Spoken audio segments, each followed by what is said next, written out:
officer, but yeah, I mean, I've heard that response, in the past when instead of being taken to Presbyterian, they were taken all the way to the Bronx to Lincoln Hospital. But the question is since this is a pattern, do we have more complete information on what are the protocols? Because, you can always give an answer, but the question is that really what's happening? or even really, I mean, is Columbia Hospital set up to take care of this kind of situations? Because they necessarily may not be. I'm not sure who's here. That's certainly. Of course, they're not set up to handle it. We discussed this forgive me, but on the health committee. yeah, I know, but forgive me, but I think we can actually ask and get a more substantive response from people who run one of New York City's major hospitals. I would be surprised if New York Presbyterian cannot handle a gunshot wound. I would be surprised if that is what they actually say. Do we know where they went to? They're unwilling to do that based on what I've heard as a member of the health committee.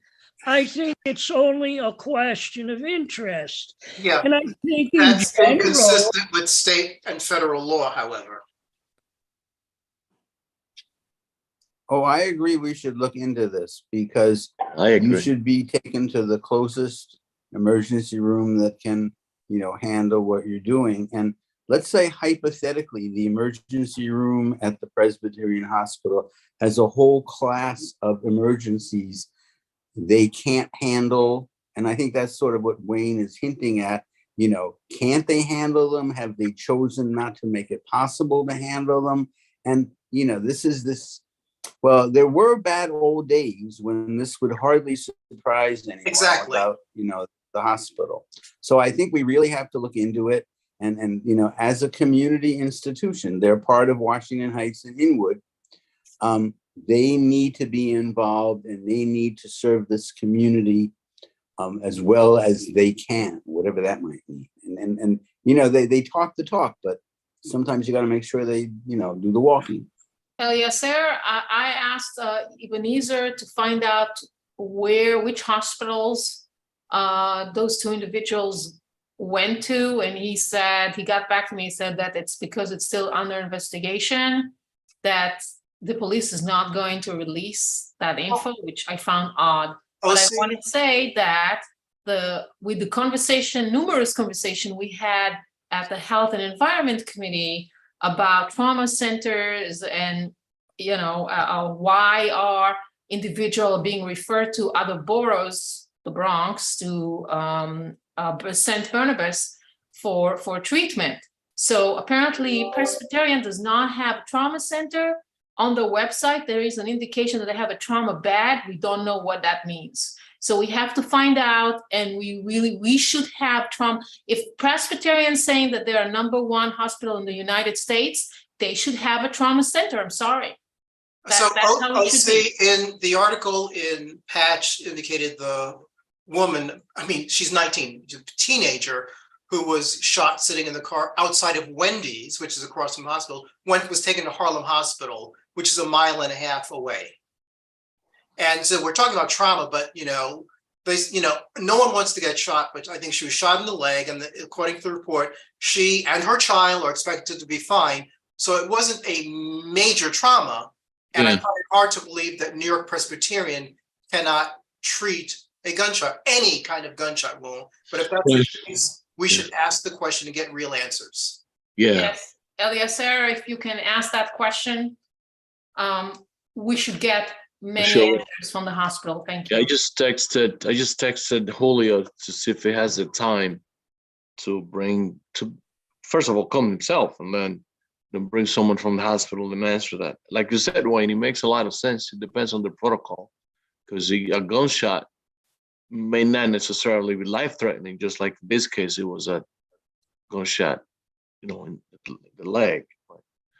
But again, I think we need more answers than just, the typical answers that they don't have, the kind of. I think I was going to say, to interrupt you for a second, That's okay. that they have the capability of treating a heart attack and getting a patient from anywhere in the Heights through the emergency and treated in amazingly fast time. I think it's a question of will, and I think it's also a question of people keep saying they must serve community, but if they don't feel that way, they're not going to.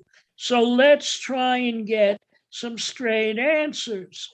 This question has been bouncing around the health committee as long as I've been on it, and probably before I was on it. And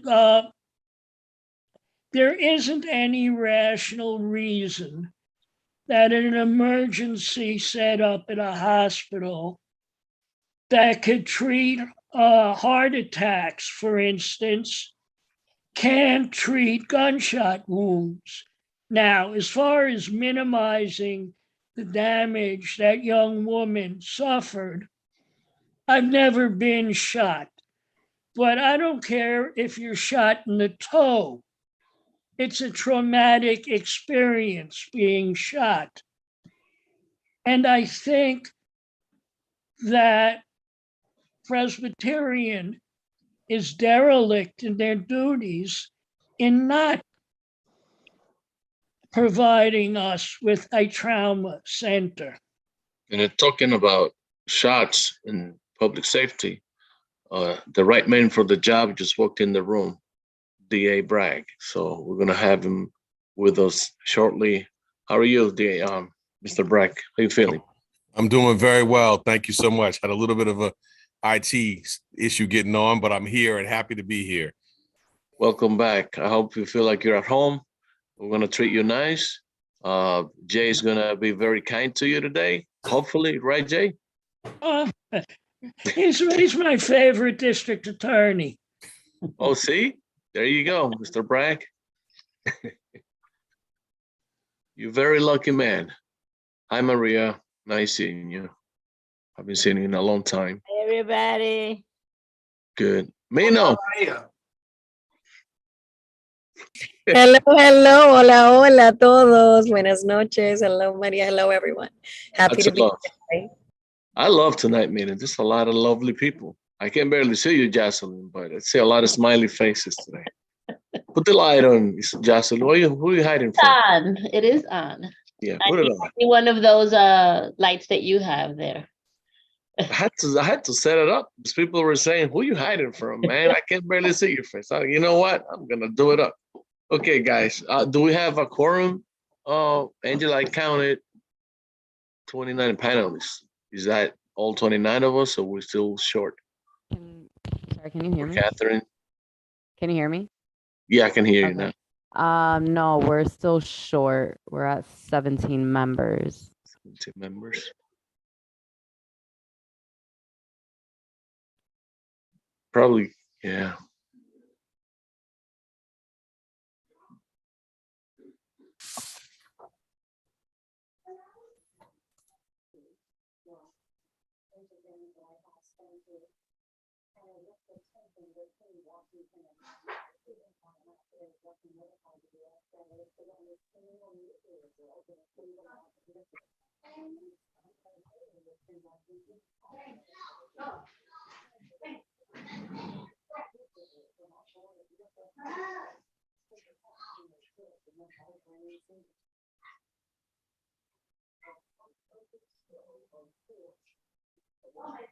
Chanel, did you receive Mino's link for the share screening? Oh yeah, I did receive the link. Okay. If possible, that would be really great because I have a computer, but it's about to die. So I'll probably switch to my phone. So I would appreciate it. Yeah, of course, just let me know when to share it. Claro, I'll let you know. Thank you so much. No problem. Chanel, thanks for forwarding me the resolutions. I can't open the Outlook. I can only open the committee reports next to it. So it's not your fault that I'm attending this meeting on a phone, an Android phone. We're at 21, so I think we're still missing 4.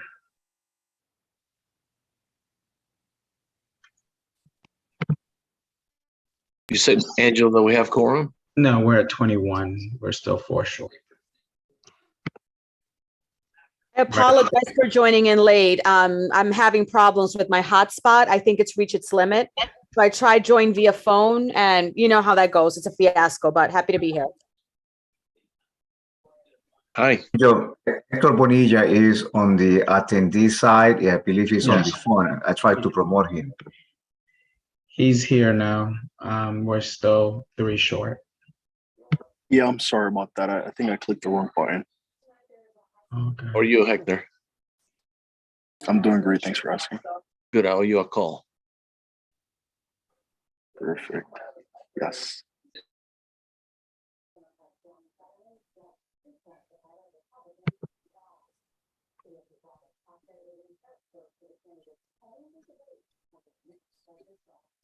BT, who would that be?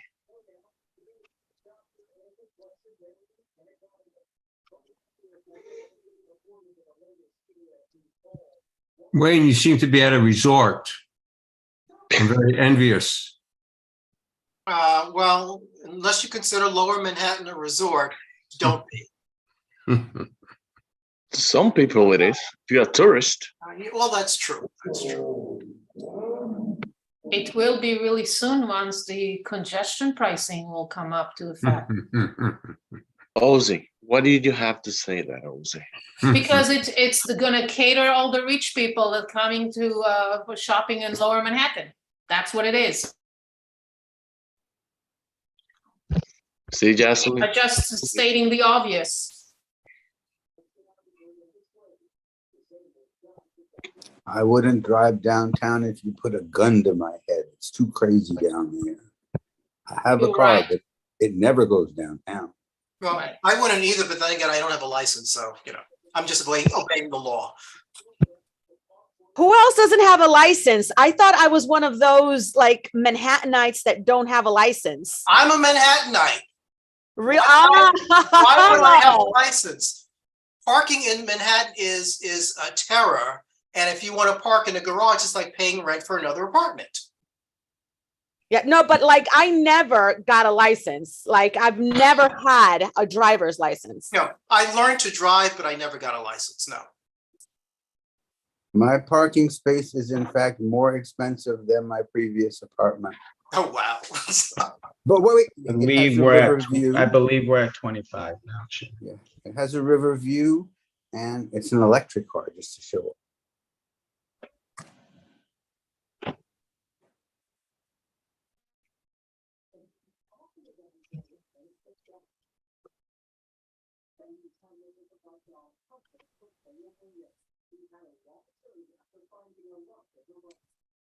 I believe we have quorum, don't we? Yes, you have quorum. Okay, good. So Mr. Bragg has to leave within 10-15 minutes, I think. So we're gonna shift course of the meeting and change the agenda over so we can have him go first. We're gonna call the meeting to order first of all, and then we can go over the adoption of the 2 agendas. Mr. Bragg, floor is yours.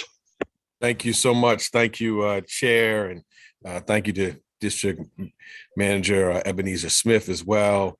And I don't see him on my screen, but I think we may have some of our partners on, our CO from the 34th precinct, CO Castillo, and CO from the 33rd maybe on as well. So happy to be here with you. I was told by the chair to feel at home, and so I do. Y'all know I'm a resident of Upper Manhattan, and we spent a fair amount of time together, joining your full board back in January. I think it's one of the first things I did in office, and then over the summer speaking at your public safety forum. So just really welcome the opportunity to come back as we're nearing the close of the year, to talk about the year that happened and sort of to turn ahead.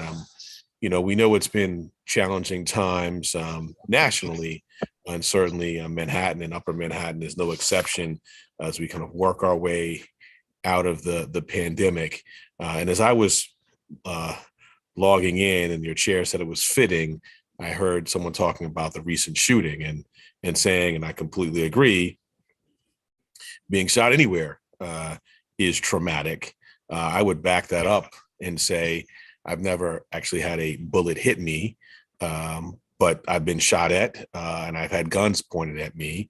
And that too is traumatic. And that is at the top of my priority list for Manhattan. That's a really chilling statistic from NYPD data that roughly 97% of shooting victims in New York City last year were Black or Hispanic. And Upper Manhattan has seen its fair share. The encouraging news is that we're starting to see the trend bend. This year, as of a couple of days ago, as of October 16th, shootings are down in Manhattan about 18%, and that's more than the 13.6% citywide. Homicides are down 24% borough-wide, and that's compared to a 14.8% decline citywide. And the numbers from your two precincts are very encouraging. Shootings down 47.8% and homicides down 60% in the 33rd and 34th precincts. I say that not to suggest that there's not work to do, but to flag what can happen when we're working together. DA's office, NYPD, community leaders, civic leaders, community board, clergy, educators, Little League coaches, all of us together, which is where I think how we drive that down. And I'll speak about sort of what we've been doing in the DA's office to help with this. And so as of September 1st, we brought 430 or so gun cases. That's up 25%. I don't brag about that. I want that number to hit zero, but we're trying to meet the moment and do the cases that need to be done. We are focusing on the drivers of violence, working really hard with our federal and state partners. We meet every day and focus on the relatively small percentage of folks who are driving gun violence in our neighborhoods. We're also focusing on gun trafficking, couple of cases, wiretap, long-term investigation cases of people bringing guns up from North Carolina. We brought earlier this year. Ghost guns, non-serialized guns have also been a focus, really holding people accountable who are making it very difficult for the rest of us. One case in particular was really localized to Washington Heights, group that some of you may have heard about, Own Every Dollar, robbing a series of robberies, a murder, and attempted murder. We partnered with our federal law enforcement and brought a prosecution against the leaders of that organization, and starting to feel the effects of that on our streets. As I think many of you know, we're really also trying to help on the prevention side, not just on the enforcement side. And so we did community-based grants this summer to those working directly with youth affected by gun violence. We've also had a hub in kind of central Harlem that we're looking to bring to Washington Heights with not all, but a number of city agencies working together, from buildings to sanitation to social services to homeless to our HHC, our hospitals, fanning out in really problematic zones to offer kind of every tool in the toolkit that the city has to offer, realizing that the answer is not going to universally be enforcement. So that's the top of my list, and I think we really have seen dividends in gun violence on Upper Manhattan. So we're going to keep pressing on that. The Supreme Court decision from earlier this year, making it easier to get a gun in our state, is going to make our work a little harder. So we're going to have to work together a little harder. But I'm confident we will do that. The second, which I think will affect all of Manhattan, but with particular force, Upper Manhattan and Washington Heights and Inwood, is we announced, right in your neighborhood, the creation of a housing unit 2 weeks ago. Stood side by side with several electeds and housing advocates, we know, and again, this is sort of a post pandemic issue that's just been accentuated. You know, there was gun violence before, but it got accentuated. There was housing crisis before, but it got accentuated. And so we're trying to meet the moment and address affordable housing from our perspective, which again is enforcement. We have unscrupulous landlords who are defrauding tenants out of their homes and are at the same time collecting, taxpayer benefits because they're supposed to be providing affordable housing. So we recently launched this new unit with specifically trained ADAs.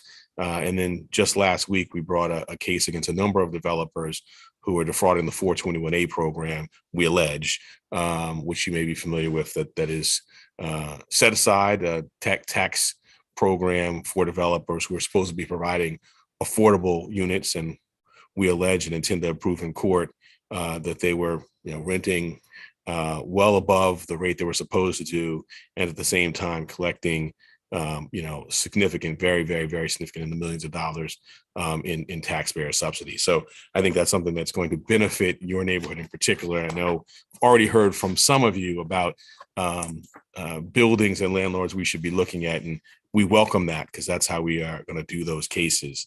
I do want to leave time for questions, mindful that I've got a hard stop shortly. So I would just say we continue to do our special victims work. I think since we last met, we had a significant conviction of a doctor who was a pain medicine doctor who was using his prescription pad as a weapon, was medicating patients improperly in a way so that enabled him to exploit them and sexually assault them. And we went to trial and convicted him for that conduct. And just an example of really how we're trying to center our kind of those who are kind of victims and survivors of this conduct and really focus on what I call kind of power disconnect, someone who is using his power of a doctor and loyalty. And so we'll continue to do those kind of cases, as I think we talked about last time, as we are establishing our special victims division as a standalone division with dedicated assistant district attorneys, and also really giving prominence to our witness aid group, which is our counselors, our social workers, who are connecting directly with victims every day. Lastly, as our hate crimes unit, it's sadly, it has a docket that's sort of an all-time high. That's something else that the pandemic didn't create hate, but it certainly brought to the fore a number of hateful incidents. And so our docket's at an all-time high. We got about $1.7 million from the city council to help us with cultural competency and language availability, access. And so we're working that through, have a number of cases in the pipeline on that. And the last, and I've talked with a number of you about this, is, the quality of life, shoplifting, kind of sort of the sort of daily things that are happening on our streets. We continue to be looking at our mental health infrastructure. Met with the mayor and city leaders at City Hall last weekend. And this was a big topic of conversation and something that we're looking to invest. We've got some forfeiture dollars at the DA's office, not as much as we used to have, but really looking to invest in our mental health infrastructure. We see it really every day with our streets and people who are in significant need of help. And so we are looking at connecting them with services right in the courthouse when we see them, just really try to connect them with services. We'll continue to do that. Obviously, those who do harm to others, we will continue to use traditional tools where we're called for. And then the last thing I would say, and I see Maria Luna has her hand up, so I'm going to yield very shortly. In fact, you know what? Well, the last thing I would say on the shoplifting, the other thing we're looking at is we're building. I really believe that we build long-term investigations. They have lasting impacts. People who are shoplifting and taking are fencing and reselling that product. And so we're looking up the chain at where those goods are going. And we believe if we can turn off some of those chains, that we can really, really have an effect directly on the streets. So I'll leave that there with apologies that I don't have a lot of time for questions, but with a promise that I will soon return if you'll have me again. I have just one question that a member from the public would like you to answer or at least address. The question reads as, can Mr. Kelvin Macaulay Kelsa McCauley asks, can Mr. Bragg speak to the issue that the NYC Police Department will not come when a burglary, vandalism is occurring on ladies' property or a car? It has been said to her, according to what she wrote, that they would only come when a crime is happening. They refuse to come, even though their timely arrival would stop a crime. So, we work day in and day out. I appreciate the question with the NYPD and in particular the 33rd and 34th. Jocelyn Manaya, who many of you know is on, and Ellie also from the Washington Heights office. And so maybe the best way is have that person direct message Jocelyn or Ellie. We can reach out. Certainly we're working with them on historical cases. In fact, they provide to us information on people who are sort of repeatedly shoplifting. So we've been coordinating and perhaps we can help there on that. So maybe that person can reach directly out to us. Three more, Maria, Jay, and Aisha. Please, guys, make sure he has 2 more minutes. Yes, thank you so much. I'm really sad today or the day after because the Yankees didn't make it this time. So I'm going to put that aside. I would like to tell everybody that is online, that is, on the Zoom, everybody, that the information that is channeled to our communities, to the district attorney's offices here on 530 West 166th Street. It comes to us also through the community council meeting that we hold every month. Jocelyn and their staff attend our meeting. They get information, they pass it on to the office. So there is no need to have the district attorney coming each month if we have a really, really effective staff in our particular office. So thank you so much for, District Attorney Braggs to keeping them here. But I urge everybody to just come to our meetings. The Police Council is open and the last Thursday of each month. I'm just inviting that because all this information that he's providing to all of us is already given to us, and we just send that on to our community. So thank you so much for the opportunity. Thank you, Maria. Jay? Just briefly, some months ago, I read that the Justice Department was investigating the police department's Special Victims Unit. And I was just wondering what the results of that investigation have been. So my understanding is that's ongoing. It's as some of you may know, I was a federal prosecutor in downtown Manhattan in the Southern District of New York. This investigation is out of the Southern District of New York and Manhattan, the Eastern District of New York based in Brooklyn, and what we call Main Justice, Department of Justice in DC. And so I think it's a holistic review, and I'll defer to them. I can't really kind of speak on behalf of the federal government, but my understanding is it's ongoing, thorough, comprehensive. The police department and the mayor, I believe, have said that they're actively cooperating. Certainly, obviously, it's really more focused on NYPD, is my understanding, but we are certainly will provide information, whenever asked, and we have been in touch with the federal government as well. Thank you. Really quick, Aisha Nobles. Hi. So I'm on the housing committee for the community board for about 9 years now. I'm excited to hear about the initiative that you mentioned in regards to housing. And I could think of 2 specific buildings in our district, and I'm pretty sure there are more that are on. One is on the distressed property list. And I want to know more about how we can partner with you. Maybe we can have someone from your office come visit the housing committee, because there's definitely instances of crime happening there, and definitely unsafe situations, and even where there's some sketchy things where the landlord may be doing some wrongful deductions of rent directly from people's bank accounts. And so we definitely in the housing committee want to learn more about the legality of some of these things, but definitely what can be done to support the people in those buildings. That's great. I'm so happy to hear that. And I know we have such a strong network of housing advocates in Washington Heights and Inwood. I saw both Josh and Ellie nodding their heads. We can certainly connect with them. We'll make a presentation. You put your finger on it.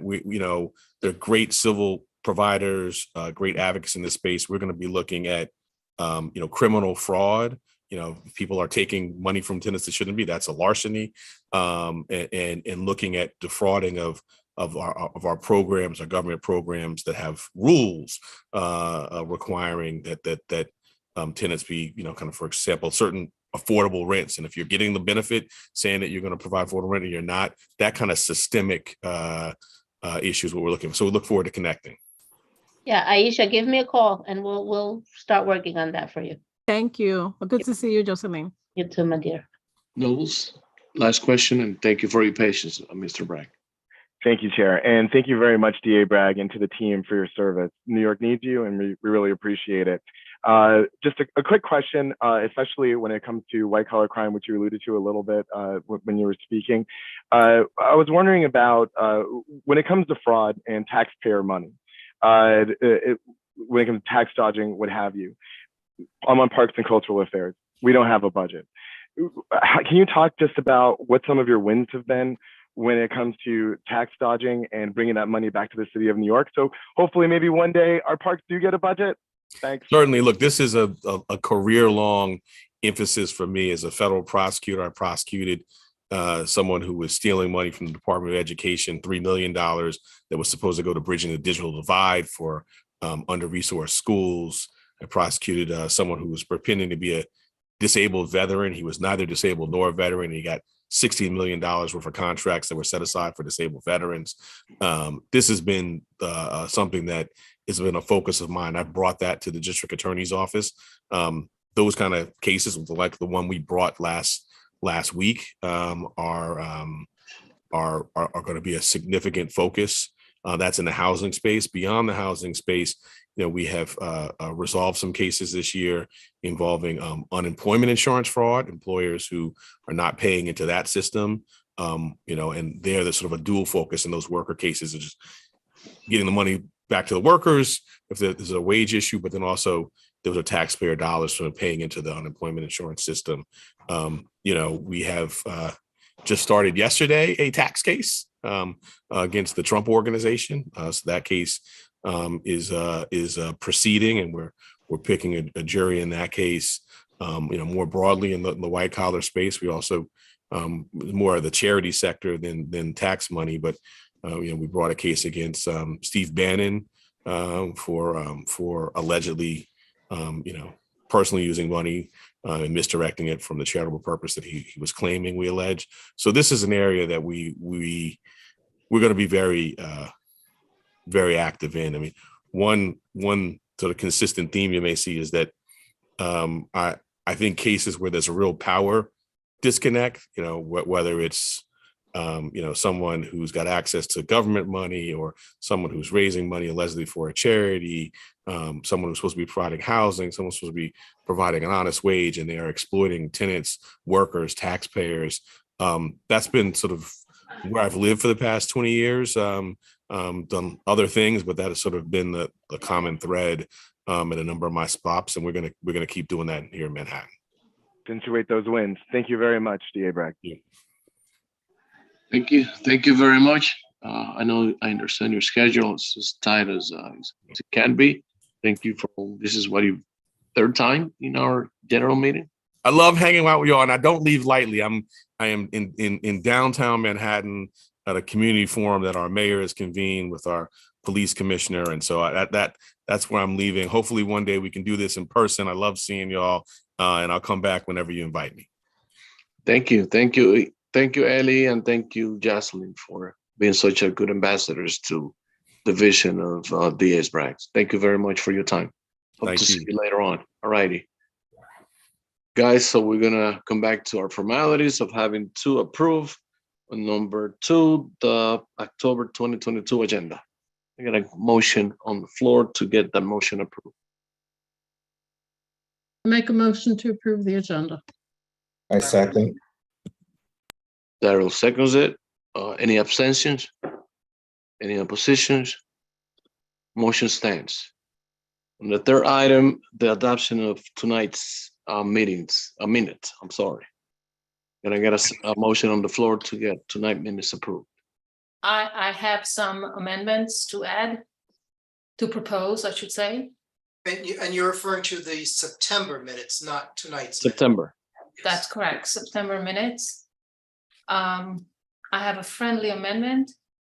I would like to ask that that all board members that were present at the meeting should be added to the minutes. I also would like to ask that all members that spoke at that meeting and had comments should have a last name. Some of them don't, like Catherine. I'm sure she has a last name. Aisha has a last name, and others as well. And I'm also going to ask that to remove one line item about our, Congressman Espaillat. It's mentioned that he's drinking coffee, and I don't know that that's belong in our minutes. It's actually, well, yeah, all friendly amendments are, I think, welcomed. And so is the voluntary work of most of you who may or may not have the time to give us a hand. We accept not just your ask, but anyone's ask. But we would also accept some of you. Can I just clarify, because I've been doing the minutes, by the way, for the last year, since we don't have a secretary as vice chair. And in relation to the congressman drinking coffee, that may have just been a something that needs to be clarified. He has been hosting coffees with the congressman around the district, and that is what it's in reference to. Okay, so I'm asking to amend that, and we generally So what you asking to amend? You asking to amend the title? not the title. I don't think that congressman drinking coffee or not is related related to our minutes, and it's there. So I'm saying Angela will revise it according to what he just said. But if Wayne, chime in, please, before I move. What OC is mentioning was in fact part of Lori's report. Correct. The minutes should reflect what was discussed, but it didn't say he's drinking coffee. As Angel said he continues to host coffee with the congressman. So we can clarify the sentence, but it is appropriate to include it because it was mentioned. Correct. Thank you for clarifying. Thank you, Wayne. Thank you, Wayne, because this is not how I read it in the minutes, but thank you for that. Yeah, so he's not drinking coffee, but Yeah. he might be drinking coffee at the event, but that's not what it said. But that's not what, yeah, that's not what it means. All right. So amendment accepted. Angela, I guess you and I will work on that. Okay, so now that the amendments are accepted, I still need a motion to pass the motion to accept. I move we accept the September minutes as amended. Second. Any abstentions? Motion passes. Beautiful. Thank you very much. Part of my report will be shortly, or short rather. Part of it was the presentation from the DS office, and also to mention and ask you guys if you guys were able to receive the latest a mandate or order that is going to extend remote meetings for another 30 days. So I just want you guys to be aware of it, that we are going to continue to have meetings in the Zoom world. I want to share something with you guys that something that transpired in the Bronx in a community board meeting, and I want to use that as a basis to say, you know, that the quality of safety has touched just about every aspect of our lives. Chanel, you wanna put up that the Twitter?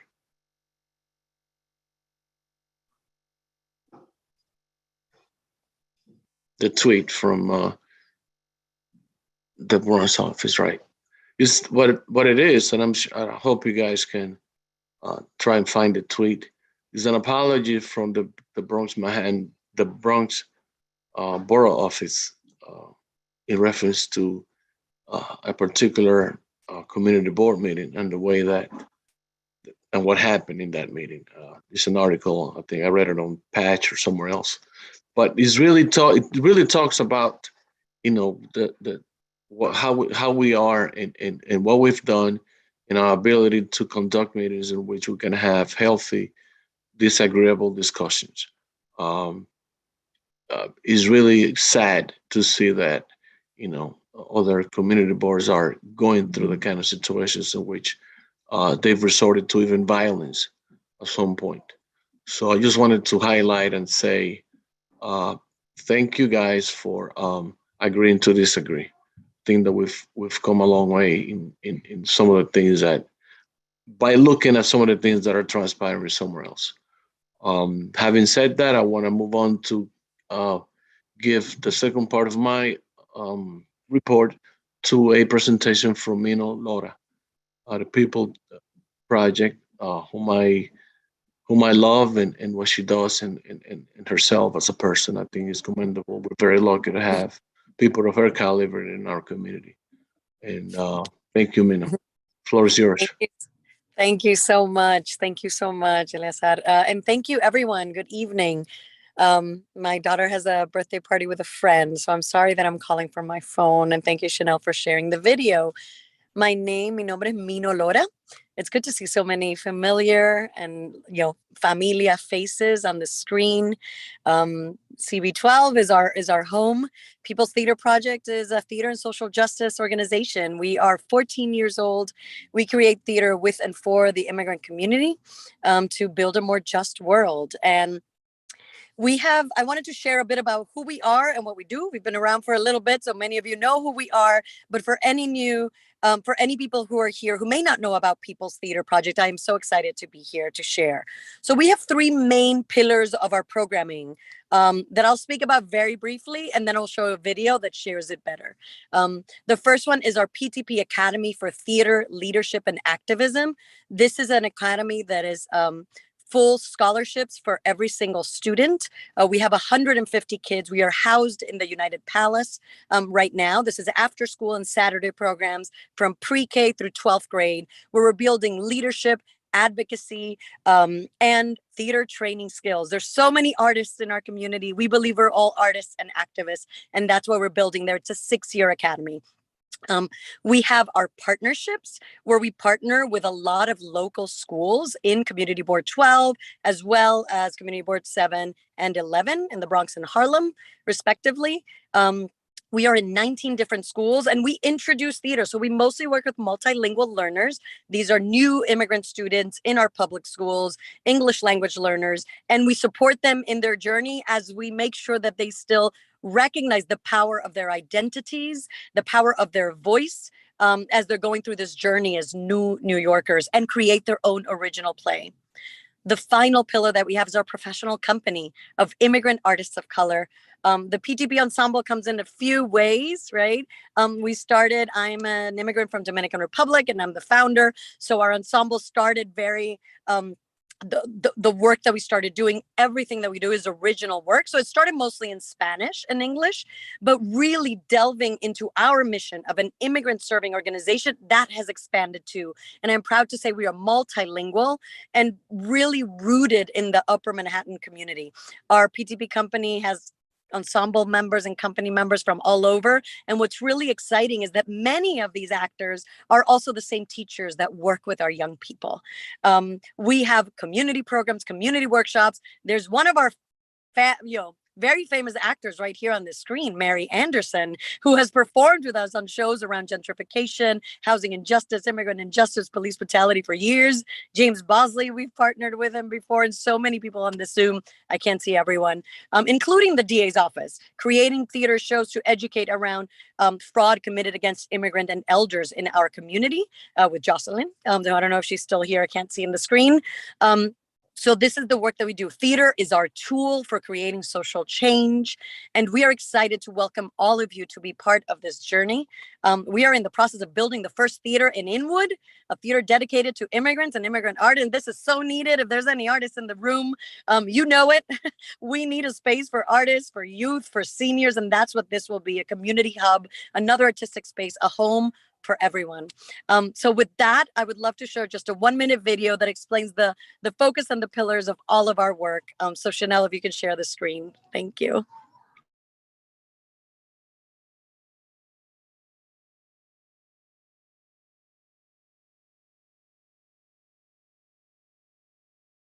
Chanel, you gotta share the sound.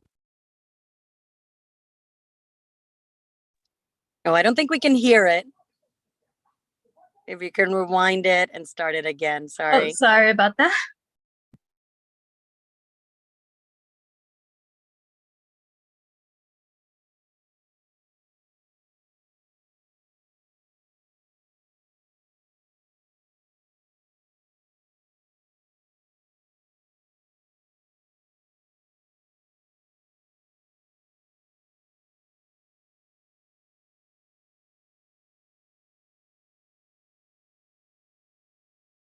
Sorry about that. One moment. Sure. One thing to say, as Chanel is putting that up, our website is peoplestheaterproject.org or PTP, the letters PTP, as you see in my name, .nyc. And there you can go in and also learn about all of our programs, our youth programs, adult programs, professional work, and all of the programs that are happening in the community, as well as contact us. Mino at People's Theater Project. That's my email. Email me, call me. I want to be in touch. If you have a school that you want us to bring to your school, you can do that there as well. Okay, well, ver si funciona. The work of the People's Theater Project is rooted in community. We've been cultivating joy for more than a decade, organizing, developing leaders, and imagining new possibilities. People's Theater Project is the most diverse professional ensemble I've ever experienced. The work being done by the People's Theater Project is moving theater forward in this country. The methodologies that are being employed are being finessed into something fresh. One thing I really enjoy about PTP is that culture is everywhere. Everyone shares it and everyone is super kind. It's a very diverse community. You'll always find someone new and you feel like you're at home. You feel like this is your second family. In PTP, it's like a non-judgmental zone, so you can actually express what you're feeling without having to feel like you're going to be judged. Some people think that boys aren't allowed to do ballet or just to dance, but if you go to PTP, they will teach you that you can do anything you put your mind to. You just have to be able to put your mind to it. The reason why the theater of PTP is needed is because we need to support the next generation of artists, specifically immigrant artists, to tell our stories and to help us make meaning of the world that we live in right now. Representation matters because we are not one-dimensional. We are not one people. We all look out for each other, and even though we face outside problems, we face it together as a family. It's for the people and it's by the people, and seldom do you see something like that done so beautifully, so authentically. PTP has been working with children and young people in our Washington Heights community for the last 12 years, making bilingual theater that celebrates our culture as Latinos, as people of color, and as immigrants. Pa'lante!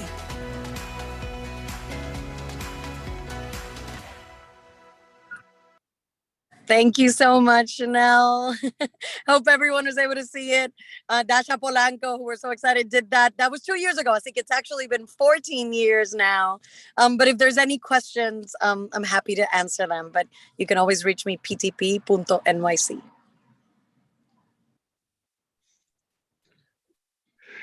That's I think most people are breathless, it was breathtaking. And I think that when you talk about community-based organizations and who we are, I think that your video pretty much just sums it all up. Thank you. It's commendable. Thank you so much. And thank you for all of your service and all of your work to all the members. A little too old to be in your project. No, not too old. Look at Mary. No, all ages. We are all artists. We are all activists. Ebenezer, you're next. You're coming to the next show. You're going to be in the next show. Ya tú sabes. I'll be there. Thank you, everyone. Beautiful. So without further comments or presentations on my end, I'm going to move it all up to the district manager, Ebenezer Smith, who will have 30 seconds to speak. Thank you, Mr. Sherman. Always is a pleasure being here as your district manager. Picking up on what the DA said about shoplifting improvement, I would like to share with you a report from the 34th precinct. Last week, during the district service cabinet meeting, the 34th precinct reported that they had posted young rookies along 181st Street corridor from 10 p.m. to 6 p.m. from 10 a.m. to 6 p.m. to address the shoplifting issue. And these officers are making arrests from 1 to 5 since they are daily since they are there. These police officers, they are able to go inside the shop, the store, if it's necessary to address a shoplifting issue. So the 34th precinct is acting on our request. Our chairperson and myself has been advocating for these incidents within the district for over a year now. So Con Edison also report at the district service cabinet meeting, make an announcement that they will resume the termination of service of clients who are behind in arrears. They will do that to the people that they don't make the payments. And according to Con Edison representative, the people that need to pay, they have been notified in advance and they will do the termination. People we have in the situation of termination, when Con Edison staff is shown to do the termination, they will be able to pay on the spot via telephone or website, and Con Edison will not suspend the services. If the service is suspended, then the residents will have to pay for the service and also the reconnection service as well. Nevertheless, they also said that they will not do termination during the cold weather period, which will start on November 1st. Any person, any user with a problem regarding Con Edison may call Con Edison at 1-800-55-CON Edison, 1-800-55-CONET, and clarify the situation. So they make the announcement, they say they're going to do that. So if you have a situation that you get a notification that your service may be suspended, please call Con Edison right away. I reported an issue on the northwest corner of Amsterdam Avenue and West 165th Street to DOT.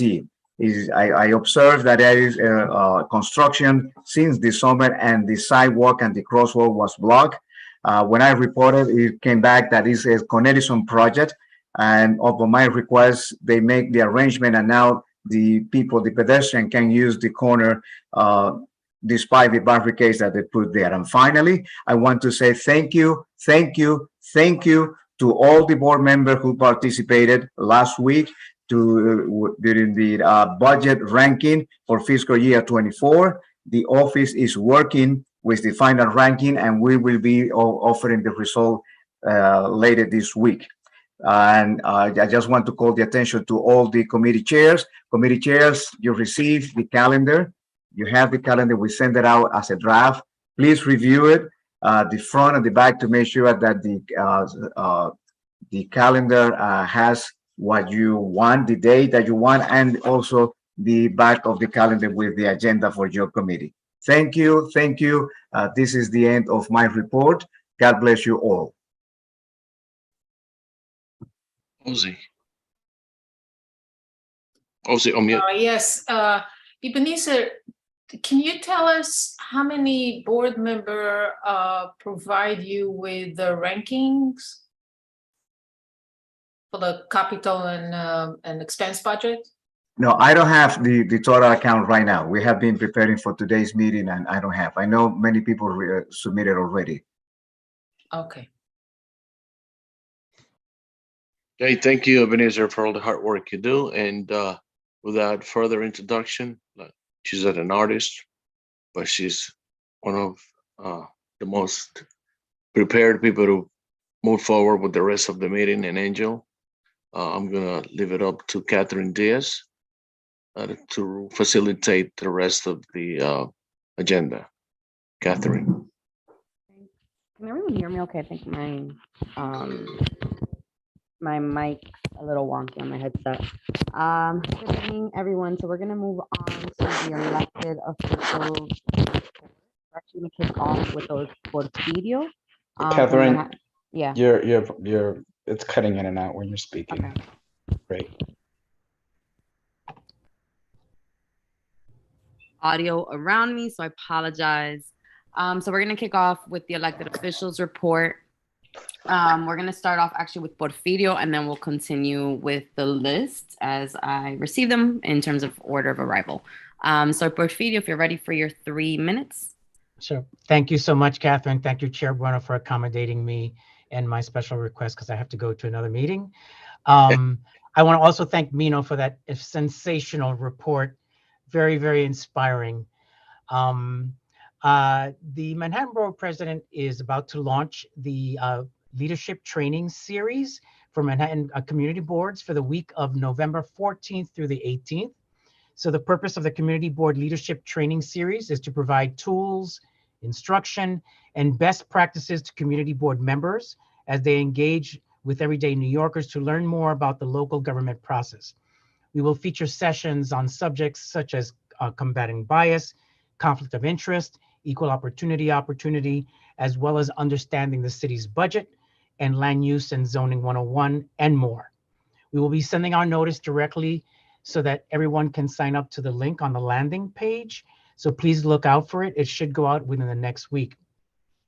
The Manhattan Borough President also issued an e-commerce blueprint report, which has identified 4 overarching goals and 12 accompanying policy recommendations to make e-commerce package deliveries more efficient, sustainable, and safer in Manhattan and throughout the city.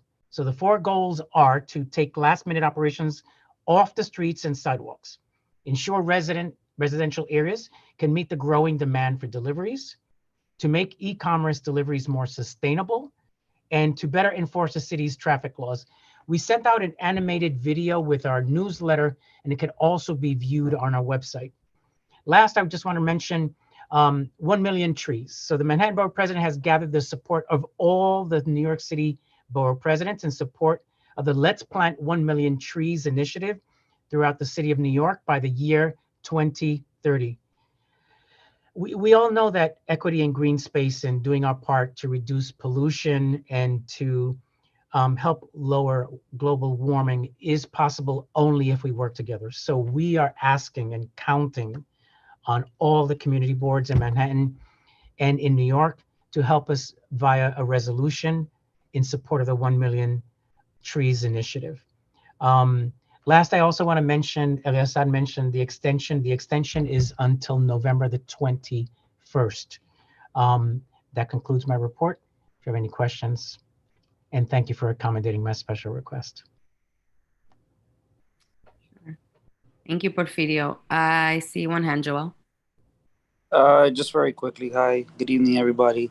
Can you mention the name of that report again, the e-commerce report, please? Yes, it's called the e-commerce blueprint report, and you can find it on our website. Actually, I urge all of you to sign up on, just go online and put in Manhattan Borough President's Office, and you can sign up, and all that is posted there. I should also give you my number, 212-669-8300. And my email is p.figueroa@Manhattan, B as in baby, P as in Peter, .nyc.gov. Thank you. Sure. All right. Thank you, Porfirio. Thank you, Catherine. All right. Next up, we have Jodalis Moran from Senator Jackson's office. Hi, everyone. I'm sorry I'm unable to have my camera on today. Good evening. So Senator Jackson's office is considering capital allocation requests for CBOs, schools, and other nonprofits. Projects must be at least $50,000 and can support investments in the arts, culture, athletics, housing, childcare, education, and other areas. The flyer with instructions have been circulated to CB12, but if you have any questions, please feel free to reach us at jackson@nysenate.gov. Our office is also organizing a local mutual aid effort for migrant families. All CBOs and elected colleagues are welcome to join. The flyer will be sent to CB12 for circulation as soon as we have it. If you have any questions in the meantime, you can also feel free to reach out to us at jackson@nysenate.gov. Last Thursday, we honored 15 organizations for their unwavering commitment to District 31 during the height of the pandemic and their continued efforts. Most were in CB12, and we're very grateful for their partnership.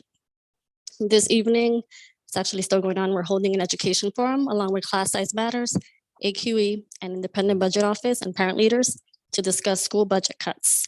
The town hall is being recorded and we're happy to circulate. Please feel free to email us if you'd like a copy.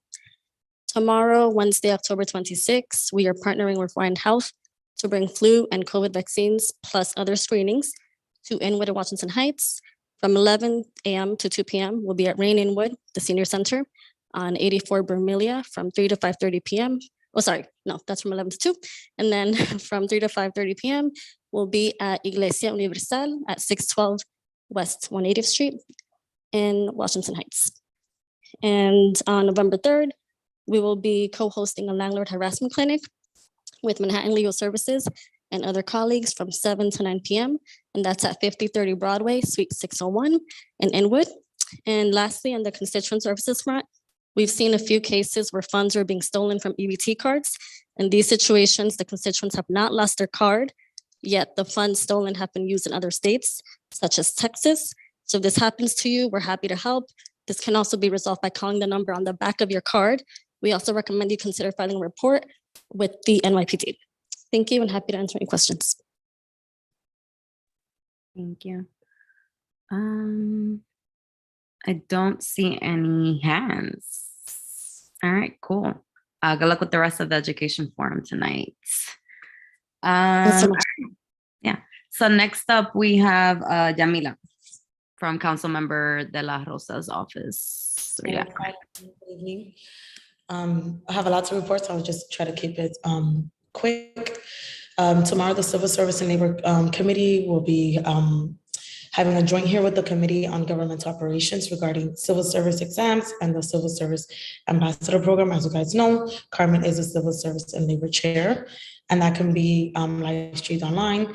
The council member also signed on and sponsored several introductions to legislation and resolutions. Some that were passed were Introduction 477A, establishes a child care task force, establishes a child care directory, a child care advisory board, child care subsidy information portal, and establishes a child care giant pilot program. And then we have also the stated meeting will be held on October 27th, this Thursday, which also can be live streamed online. Within the district, as many of you know, we had the commissioner of sanitation, Jessica Tisch, came to our district, and we had a sanitation town hall our very first. She was able to answer a lot of questions based off the community's input. And we also were able to present the 7 community-based organizations with a total of $197,000 under the NYC Cleanup Initiative, and an extra $83,000 was awarded from to the Department of Sanitation to boost sanitation progress in the district. We're also starting our Corbin Hill Food Project. It's a monthly food share box that can be picked up at our office. Right now we're doing it at the Plaza de Americas, but once the weather gets a little bit colder, we'll be doing it from our office. I can send that out to the community board so it can be blasted out. There's different prices based on your situation. We just finished our participatory budgeting neighborhood assemblies. The idea intake phase has been closed. We're now going to move forward with the ideas that have been proposed and schedule the agency meetings. The councilwoman also participated in One Fair Wage, which is acting as a server for an hour to raise awareness about tipped workers who lost income, face harassment, and widen the wage gap with the conditions that have only worsened to the results of the pandemic. And then any future things is, again, we do citizenship now at our office. I can share that as well. We are Corbin Hill starting, and we're having our Halloween trick-or-treat event. It's going to be a block party in front of the office, super cute. for all the schools to come out and participate. And that's going to be the 31st at 6 p.m. right in front of our office. Thank you. Thank you. You're right on time. We have, saw Jay's hand. I guess it went back down. All right, awesome. It doesn't look like we have any board member questions. Sorry, Catherine, I think Yeah. we have a rep from Yeah, I see him. We just have an order. So I actually do have a question. Go ahead, Jay, then.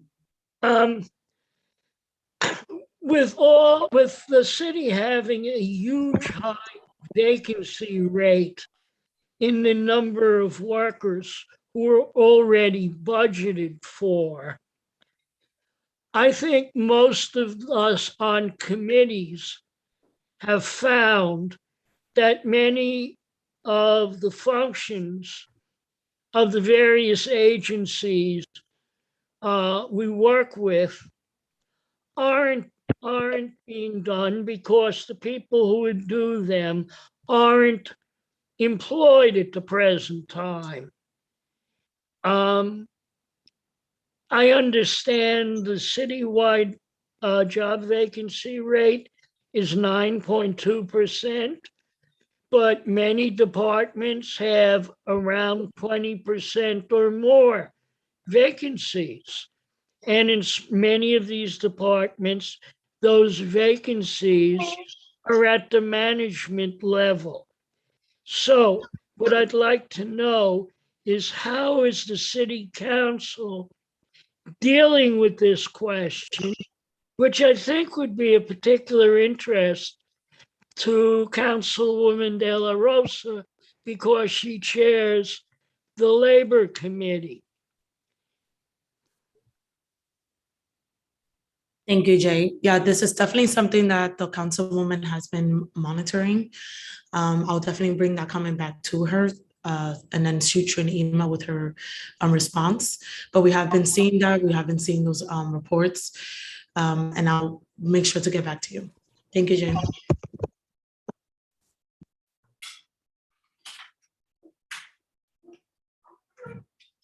Sorry, guys. Angel, you wanted to say something? No. Sorry. I'm taking down notes. Sorry, that was my door. So next up we have Assemblymember de Los Santos.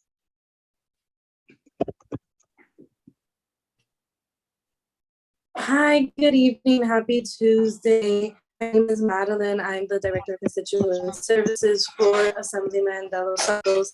This is my first community council meeting. So basically the report that I am bringing back from the assembly member is that our office, though we have less than a year in office, we are now already seeing a steady around 150 constituents weekly in person as well as over the phone. Some of the main concerns that we are seeing are rent as well as light arrears and affordable housing. We also wanted to reiterate the SNAP fraud that is that we have also been noticing. Genuinely, if anyone is experiencing it, if you know it, send them our way because we are investigating it. We are working closely with the DA's office as well as several different partners to see exactly what is going on and what is a plausible solution. Right now, what we are telling everyone is to change their EBT cards as well as change their PINs every purchase. And so definitely bring that information back. And like I said, if you are noticing anyone that is dealing with it, definitely don't be afraid to send them our way so we can get that, get the proper information and pass it along to our partners. Some events that we had were Hispanic Heritage Month. We had an event with our partner Link, as well as another event with other elected officials.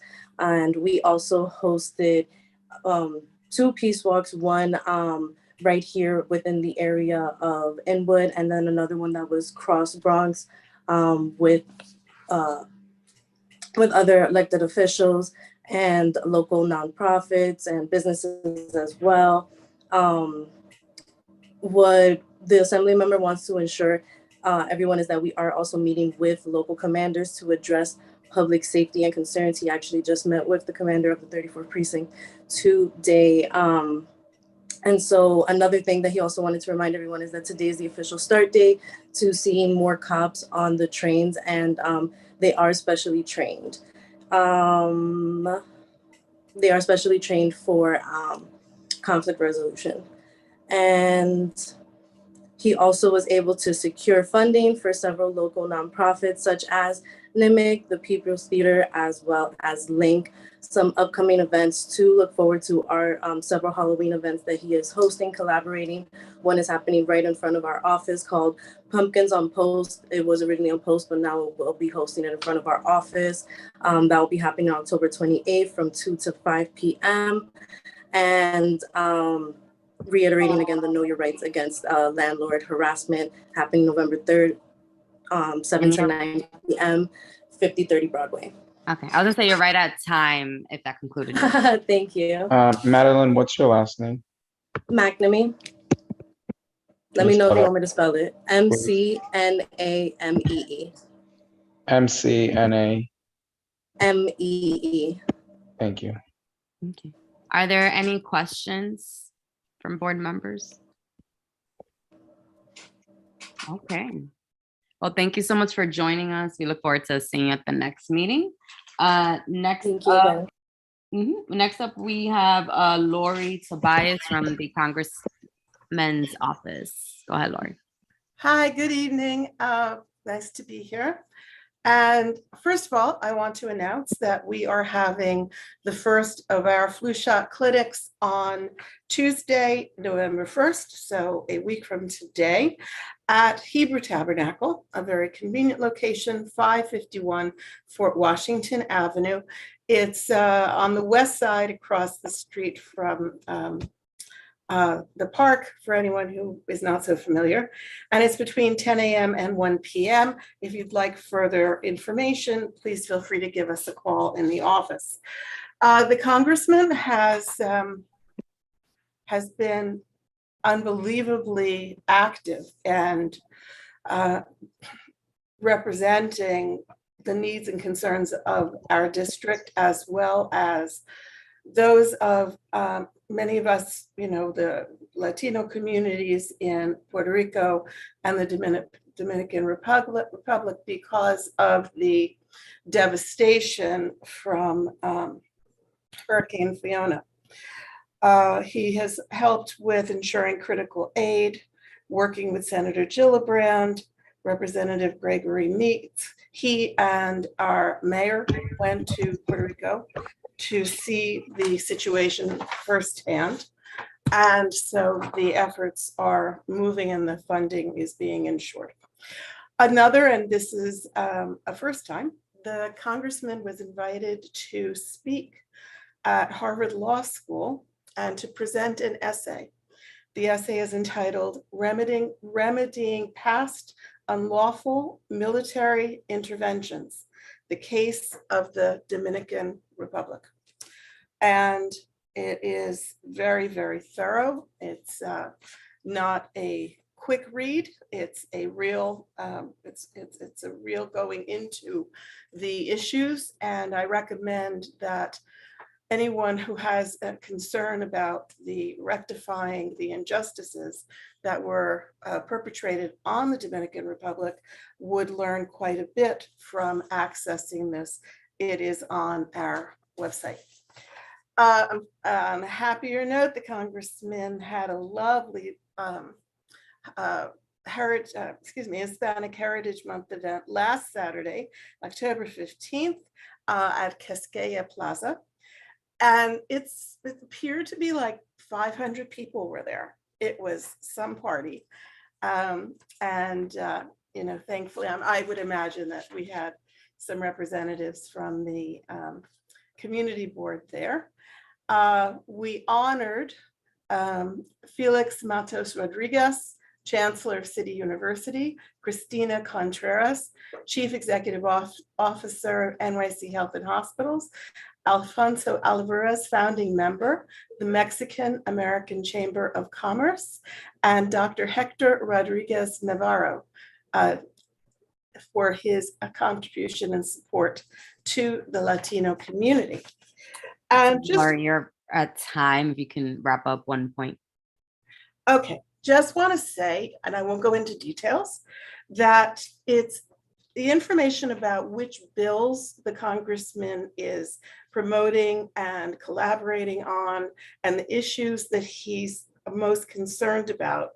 Monies for our schools, for mental health support, access to Social Security staff, what's called the 988 suicide and crisis line. That just barely scratches the surface of the issues that he is grappling with on behalf of the district and the American people. Thank you. Thank you so much, Lori. Are there any questions? All right, hearing none, we're gonna close the elected component with our Oliver, sorry, yes, with Oliver Betances from Councilmember Sean Abril's office. Yes, thank you, Catherine. I'm sorry, I wasn't sure how I can add myself to the list. So I appreciate you giving me this time. Folks, my name is Oliver Betances. I'm a constituent liaison here at Councilman Abril's office. It's such a pleasure. A lot of great updates we have, starting off with, excuse me, we have our big announcement that we made. Many people have seen it alongside the mayor, as well as the commissioner for the Department of Sanitation, Jessica Tisch. And, obviously rats have been a big issue in our city. And so this is an effort to reduce the rat population. Alongside the Department of Sanitation, we're going to work hard to make sure that folks don't have bags out before 8 o'clock, because that's the big issue here. And so the sanitation department is going to provide these containers so folks can add the garbage to the containers. And, we hope to reduce the population through the mitigation zones and obviously the graduated fines for the increased violations. Obviously, participatory budgeting is a huge thing. We're proud to be one of the 30 districts participating in this process this year. And we invite people to submit their ideas to how we can spend $1 million in our district. And they can submit those ideas through ideas.pbnyc.org. The deadline coming up the 31st of October. Obviously, we need budget delegates for this. And so we are encouraging folks to volunteer. Obviously, this is the best way to ensure your project makes it onto the ballot. And we're hoping to get as many as we can. If anyone is interested in becoming a budget delegate, you can email us at district7@council.nyc.gov. And obviously, so many things happening. We had a bunch of great events in the district recently. Senior Day, we partnered with Grubhub, and we were able to contribute and distribute over 500 meals across senior centers in our district, which was great. Our food pantry is coming up this Thursday. We're going to be giving out over 200 meals to folks. We have our family day in Douglas Park that just passed last weekend. HPD is going to have an event in our office to do some outreach, and folks can come to get information about tenant rights, how to apply for affordable housing, how to make complaints, and really how to empower themselves in their own apartments. Because we've seen a high influx of issues in underhousing. Obviously, it's been perpetuated. NILAG is coming over to our office. We're very excited for that. Folks can get their consultation services through NILAG, through their intakes. A lot of people have been able to get their help through that. And obviously, we always encourage folks to be present in these events. And last but not least, we have the Department of Finance coming over for a rent freeze event. And so seniors over the age of 62 can come and apply for rent freeze. SCREE, of course, DRE is also under the Department of Finance, and that will be coming up the 7th of November. Yeah, that's about it. Thank you so much. You're actually right on time. You got a hand from Wayne. Hi. You mentioned, I think, providing information to folks how they can apply for affordable housing. Yes. One of the things that we discussed recently in the Land Use Committee is all of the affordable housing projects that have come before us in land use and some of those that are advertised in other Upper Manhattan community boards, Central Harlem, East Harlem. The lower end of affordability is about $70,000 or $73,000 a year for household income. And that's like 50% higher than the average household income, in CB 9, 10, 11, and 12. And I would think that Councilman Abreu and the City Council in general want to take a closer look at what HPD, HC, and others are doing vis-a-vis, affordable housing programs and financing, because if we're putting developments online where you need to make 70,000 or more, that isn't affordable for a large majority of the people who need affordable housing. So it somewhat defeats the purpose. Yes, thank you so much, Wayne. That is certainly something that is on our radar. A lot of folks have presented that issue to us. And obviously, this is something that we'll have to work closely with HPD and get some information. We can always connect, Wayne, if you need my email, if you need Sean's email, if you need the council office's email, you can also reach out. Yeah, so I think the councilman is scheduled to meet with the land use committee in November. Awesome. Okay. Right. 10 minutes. And FYI, Catherine, we are now number 2 in the United States, rat population wise. So quite an accomplishment. We dropped from number 1 to number 2. Okay, thank you, Oliver. And that'll conclude our elected official component, our session, if you will. We're gonna open it up now for the public session. So I do have a list based on folks who were able to sign up through the Q&A. If you have technical difficulties, I will move on to the next one, come back to you, and you will have 2 minutes. So I'll start unmuting as we go. So first up will be Tina Burstead. You have all the names? Because I have some as well. Yeah, if you could text it to me, but I got them from the Q&A from who was in order. Tina, you should be able to speak right now. And if you are, we can't hear you. Was she promoted? Or Tina, I should say. I don't think she was promoted. Yeah, she was. Yeah, she is. Tina, can you hear it? Okay, I'm gonna move on to the next person, Tina. If you can hear us, try logging back in, connecting, and I'll come back to you. Oh, she's part of the attendees still. She hasn't been promoted yet. Yeah, but she can still speak with or without it. There's an issue with the mic. Kelsa is no longer with us. Let's see, Michaela K. I see 2 Michaela Ks.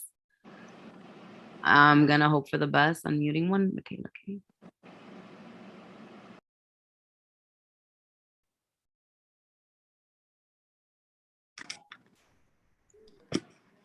Michaela, can you hear us? Michaela? I don't think you can speak from the attendees list. I think you're gonna have to promote them. Oh, Chanel. I mean, that's how I do it every month. Michaela. Yeah, promote them. Let me try the other person. Hello, yes, I'm speaking now. Yeah, promote them, yeah. Yes, okay. Hi, yes, Michela, with the Answer Coalition, Act Now to Stop War and Racism. And thanks for having me on today. I'm here with a few folks as well as the family.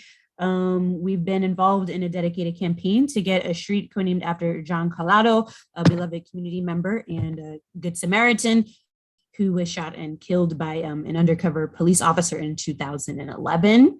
We started the process in August. We began petitioning with the family and immediately got almost 400 petitions from the surrounding community within days. Then we submitted our application to Community Board 12 in person and online. I recognize a couple of you, Ebenezer particular. Then we, the Traffic and Transportation Committee, they voted in support of the street co-naming earlier this month, I believe October 3rd. So that was great. And we also met with Council Member Carmen de la Rosa's staff of District 10 last week and got her support for this. So yeah, we're here tonight for Community Board 12's support with this co-naming, so we can, just help uplift the name of Mr. Collado, honor his name, and to help the community heal. And so thank you for this, and waiting for this vote. Thank you. We vote at the end of the meeting, just in case. And Right. sorry for butchering your name. It's okay. Thank you. All right. Next up, let me try Tina again.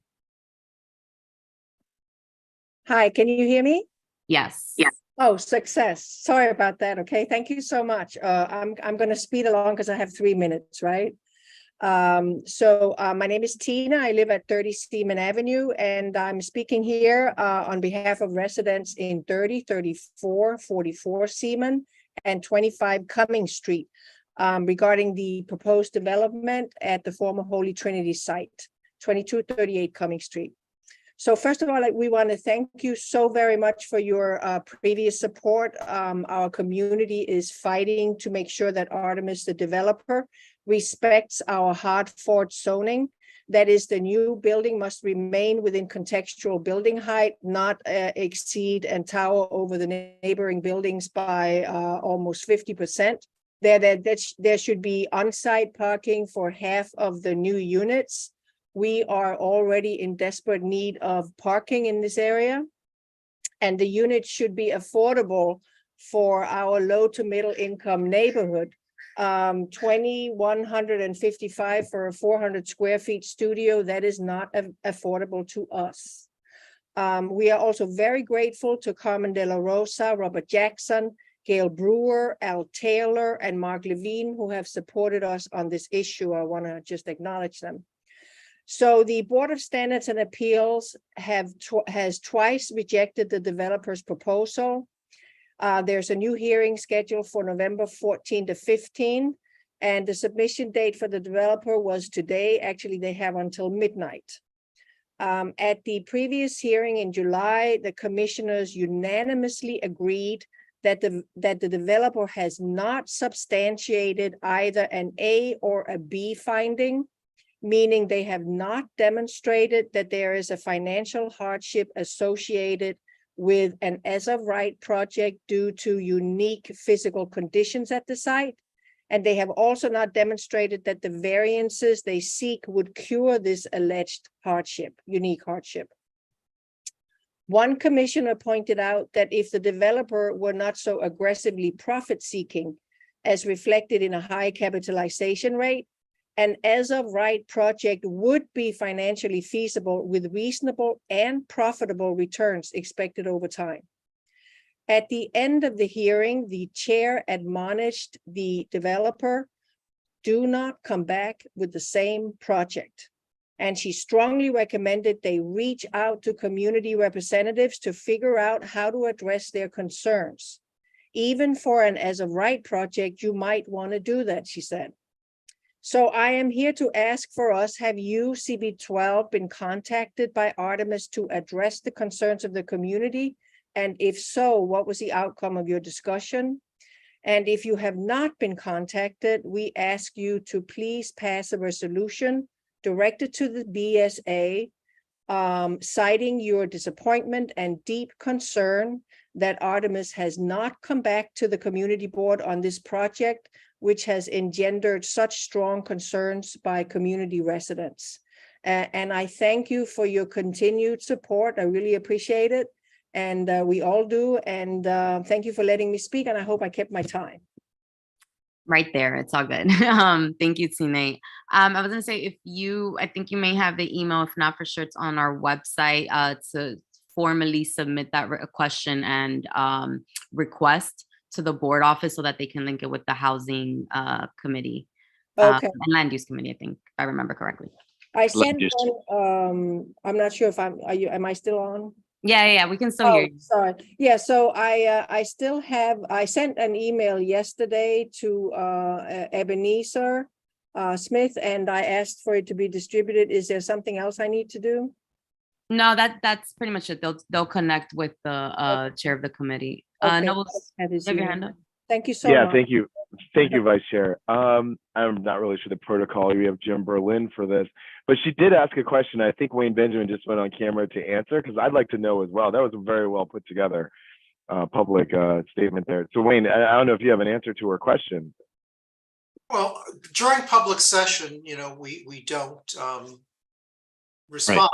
But if the recommendation that the request be referred to the land use committee where the presentation was made months ago is appropriate, and we can take it from there.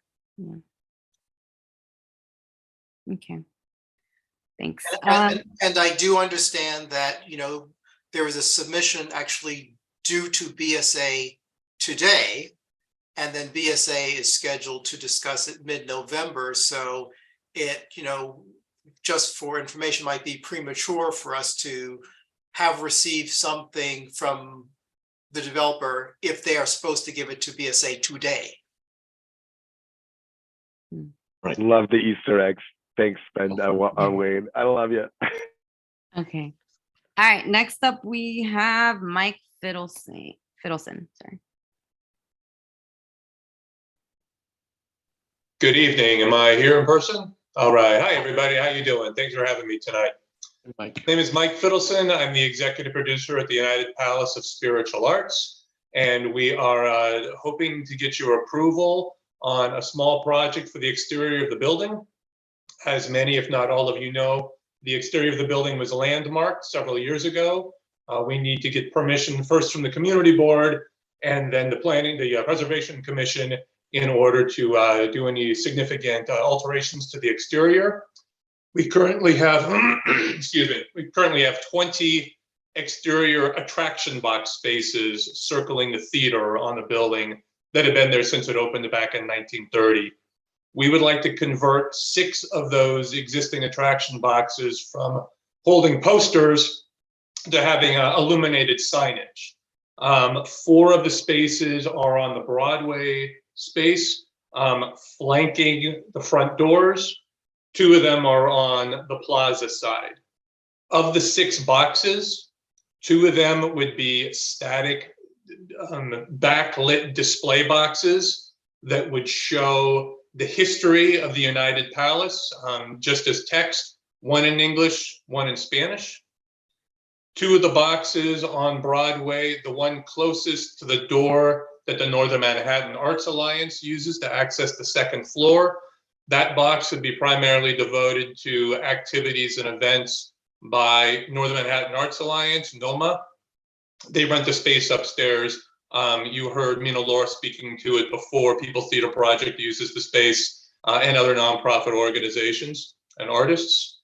And then 2 boxes, 1 on Broadway, 1 on the plaza, would be devoted to events and activities at the United Palace proper. That would be whether they are produced or co-produced by the United Palace or from outside producers. And the last box, the one furthest to the east on the plaza, would be more of a community box, more devoted to activities, events in the community, things that are happening in the plaza itself, messaging to the community at large.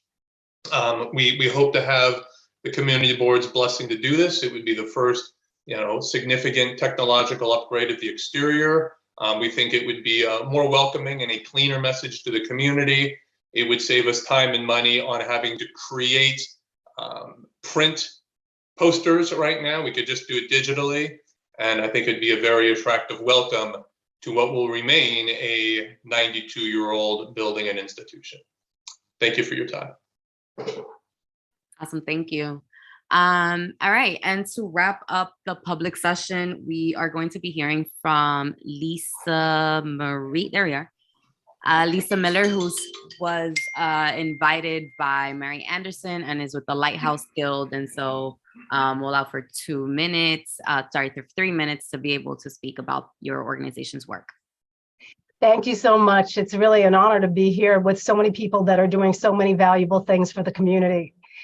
So I believe part of why we're invited is because I think it's very wise to spread a wide net, especially to elected officials' offices with constituent services leaders, but also to really everyone, because people that have low vision and blindness are often felt left out, and they don't have access to virtual world as easily. And so it's really important that all the members of the community really know how to connect those they meet in the community to Lighthouse Guild and services that we provide. We're really straight downtown on West 64th Street, straight down Henry Hudson, exit 56, up 8 blocks. And we have been doing a lot of virtual presentations on aging and vision recently, especially, because of COVID, we started doing everything virtual. It's been a great opportunity to educate people about the changes that happen in vision that are normal and the changes that are not normal, and how to tell the difference, and giving everyone free reign to give me a call, because I'm the outreach and referral coordinator, to if they have questions about whether they would benefit or someone they meet would benefit from low vision services, or getting connected to the New York State Commission for the Blind that provides independent living skills training as well as vocational rehabilitation for people that are currently working and visually impaired or want to return to the workforce. There's low vision exams. Today we had a special event for breast cancer awareness to just remind men and women to pay attention. So it's really a hub for health. We have a health center as well. And we bring people in to try different prescription glasses for people that have really perhaps very little usable vision. But the idea of a low vision exam is to help people make the most of whatever usable vision that they do have. And that is really a significant help for people to remain functional and independent. There's also people trying technology that can electronically enlarge text to 10 times the size, and people can learn how to use their computer accessibility features. There's a lot that's possible. So I'm grateful to be part of this. I welcome anyone who wants a presentation. I welcome all questions. I'll tell my phone number because I'm the outreach and referral coordinator. For anybody who wants to call me and ask, my number is 646-847-4615. You can also just Google Lighthouse Guild and ask for Lisa Miller, and I can share with any constituent information that would be exactly right for them. I'm also a clinical social worker, so I try my best to provide something useful, whether we can help the people or not. Thank you.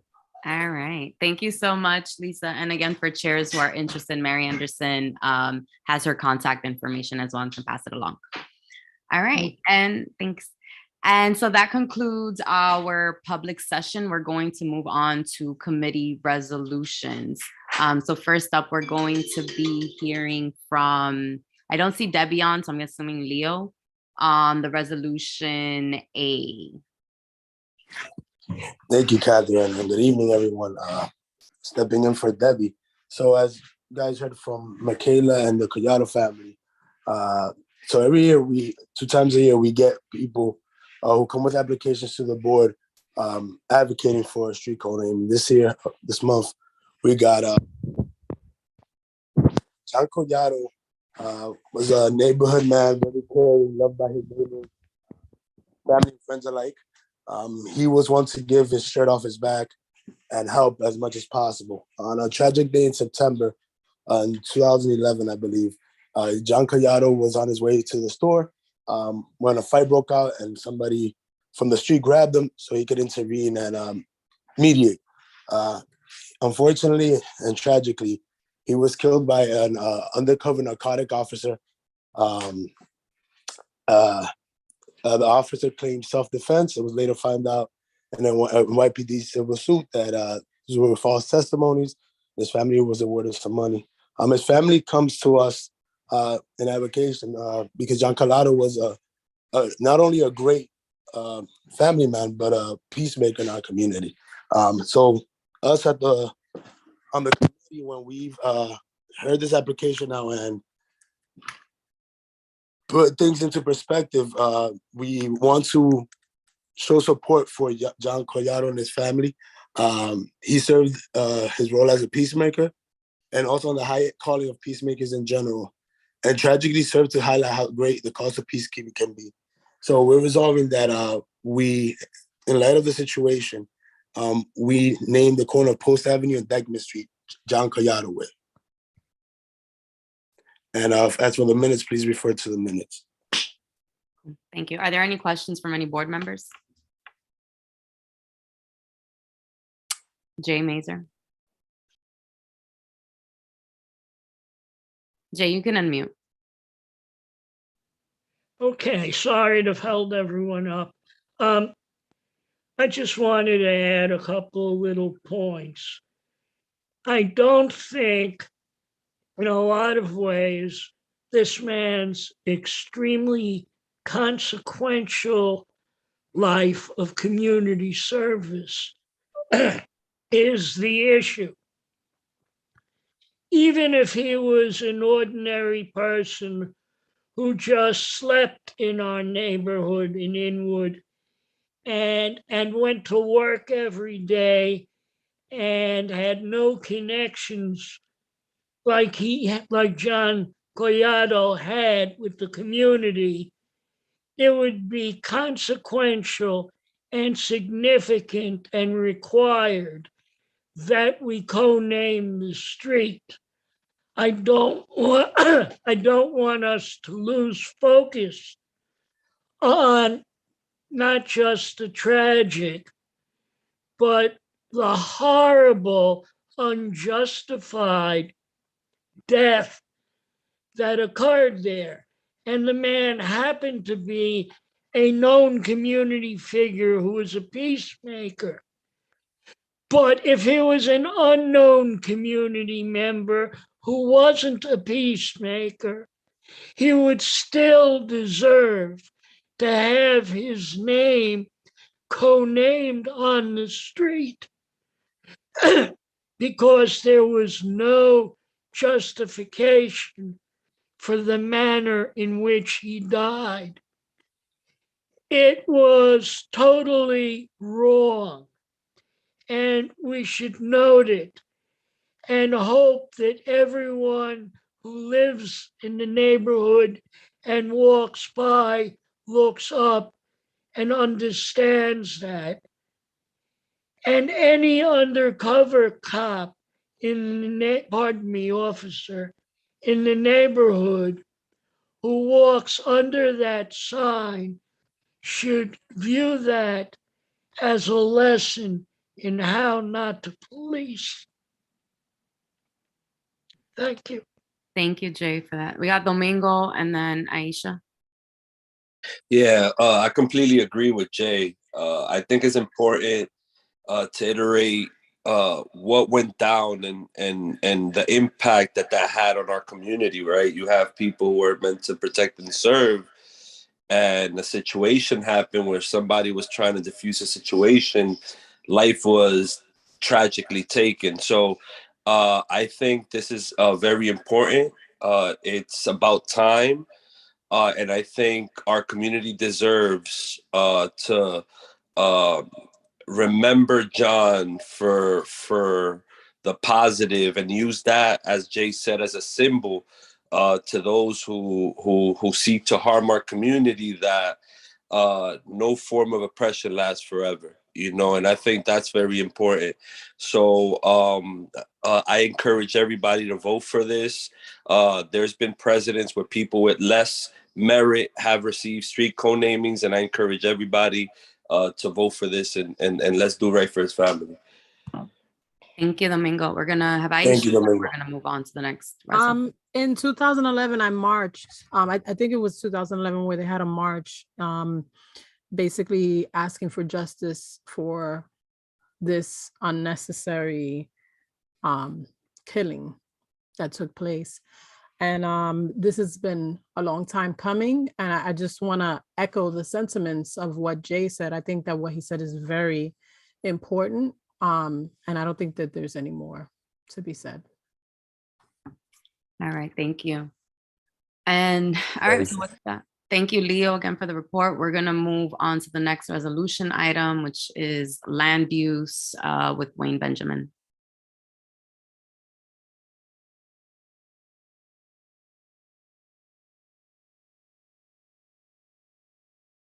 Wayne, you with us? Yes, I am, but I was muted, sorry.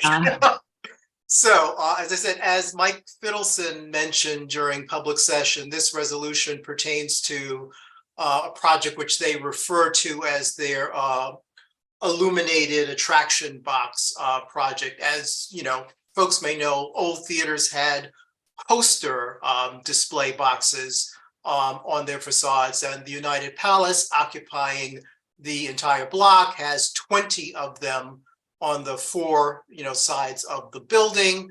This project only deals with 6 of them, and the 6 are basically at the corner of 175th Street and Broadway.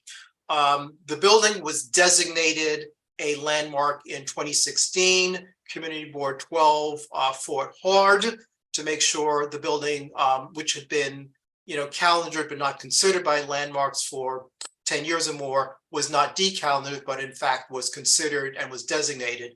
So one of the things that comes out of that is when there are projects on the exterior, we need to vote on it. As Michael pointed out, the idea is to take the display boxes, which are in need of some repair, and to repair the existing original frames, but then to insert in 4 of them Samsung digital monitors so that the programming information can be displayed digitally and changed more easily. And then for 2 of them, it will be a more traditional illuminated display on the history of the United Palace, but they will not be digital. The project is rather, straightforward. It does not adversely impact the architectural design of the facade, and it kind of, brings this 92-year-old building a little bit into the 21st century in terms of their use of media and technology. And the Land Use Committee voted in favor of that. The Landmarks Preservation Commission is, I believe, scheduled to review this at one of their meetings in November. They typically have public hearings twice a month. So we are timely in our review of this. I also would refer the board members to the minutes of the October Land Use Committee meeting. We had an interesting presentation by City Planning on the Equitable Development Data Tool and the racial equity reports that are part of that. EDDT and the racial equity reports, they're not environmental impact statements per se. They're disclosure tools. They bring a lot of information to the table on projects that trigger their requirement. But one of the things land use would like to see is something that is a little, has more teeth in terms of the ability to say things that are brought to the table are discussed and can be enforceable. We may be able to have a conversation about how to do that with the Bond Center at City College either next month or the month thereafter. But my point is, take a look at the minutes, read through that, and if there are any questions on the resolution, I'm here. Cool. I don't know if Domingo, that's the old hand or a new hand. That's a new hand. So you got first turn. Wayne, I got a quick question. As far as I know that they're putting, is the signage meant, like he said something about nonprofits being able to promote, are they charging local nonprofits, or is this meant to be a tool for nonprofits to be able to promote? And this is one of the things that I brought up during the committee meeting. Signage like this, if you've been by, for example, the Apollo or any theater, that those signs, whether they are posters or displays, it can't be like for commercial advertising. It has to be for events and programming that's happening in the building. So, for example, NOMA will have one of the monitors dedicated to it. They're in the building and they will promote their programs and exhibits. The United Palace, which has both the spiritual arts side and the cultural arts side, will promote events in the building. If there's an outside nonprofit that's having a program in the building, they can use those digital signs, but you could not, an organization that is not related to the building could not use those to promote. All right, thank you, Wayne. Darryl? Yes, thank you. Wayne, I was just curious if the lights are bright enough to, adversely impact neighbors from across Yeah, the street. well, that was actually discussed in the during the meeting, and one of the things that the United Pals and the team have to do is there are requirements from DOT on the illumination level, so they would need to confirm what that illumination level is. Okay, and will they be turned off at a certain time if that is the case? We didn't get into the level of detail of whether they're going to have the displays on 24/7. Thank you. Wrapping up with Maria. I was concerned about the lighting, if that's going to have an impact on the people, the buildings, across, and the disruption of the traffic going up and down, moving on Broadway and the other street. So, this is, it would be if you've been on, let's say, 125th Street by the Apollo, or any of the theaters where instead of having paper posters, they've got like the digital format, it really will be no different than that. And the monitors are programmable. It's like what we have in front of us, so you can make it brighter or darker to adjust for that. But as we said, we're pretty certain that the level of illumination for street-facing signs is something that's controlled by DOT, and they have to confer with DOT to see what the maximum level is. So it's not going to be like the Times Square. No. See, that's exactly what it cannot. That's exactly what it cannot be, because those signs, the zoning is different, and those signs are allowed to be for commercial use. These are not. All right, because it's such a beautiful building. I would just making changes that will distract from the architecture. Well, no, and see, I had suggested the presentation that we were given in land use be circulated to the board for reference. I don't know why it wasn't, but you'll see that they're keeping the old signs. Old frames. It's like if you have an old picture frame, they're fixing up the frame, which needs some work.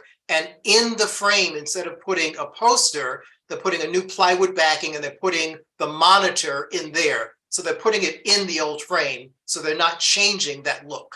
Mm-hmm. We have another hand actually from Jim. So go ahead, Jim, before we move on to licensing.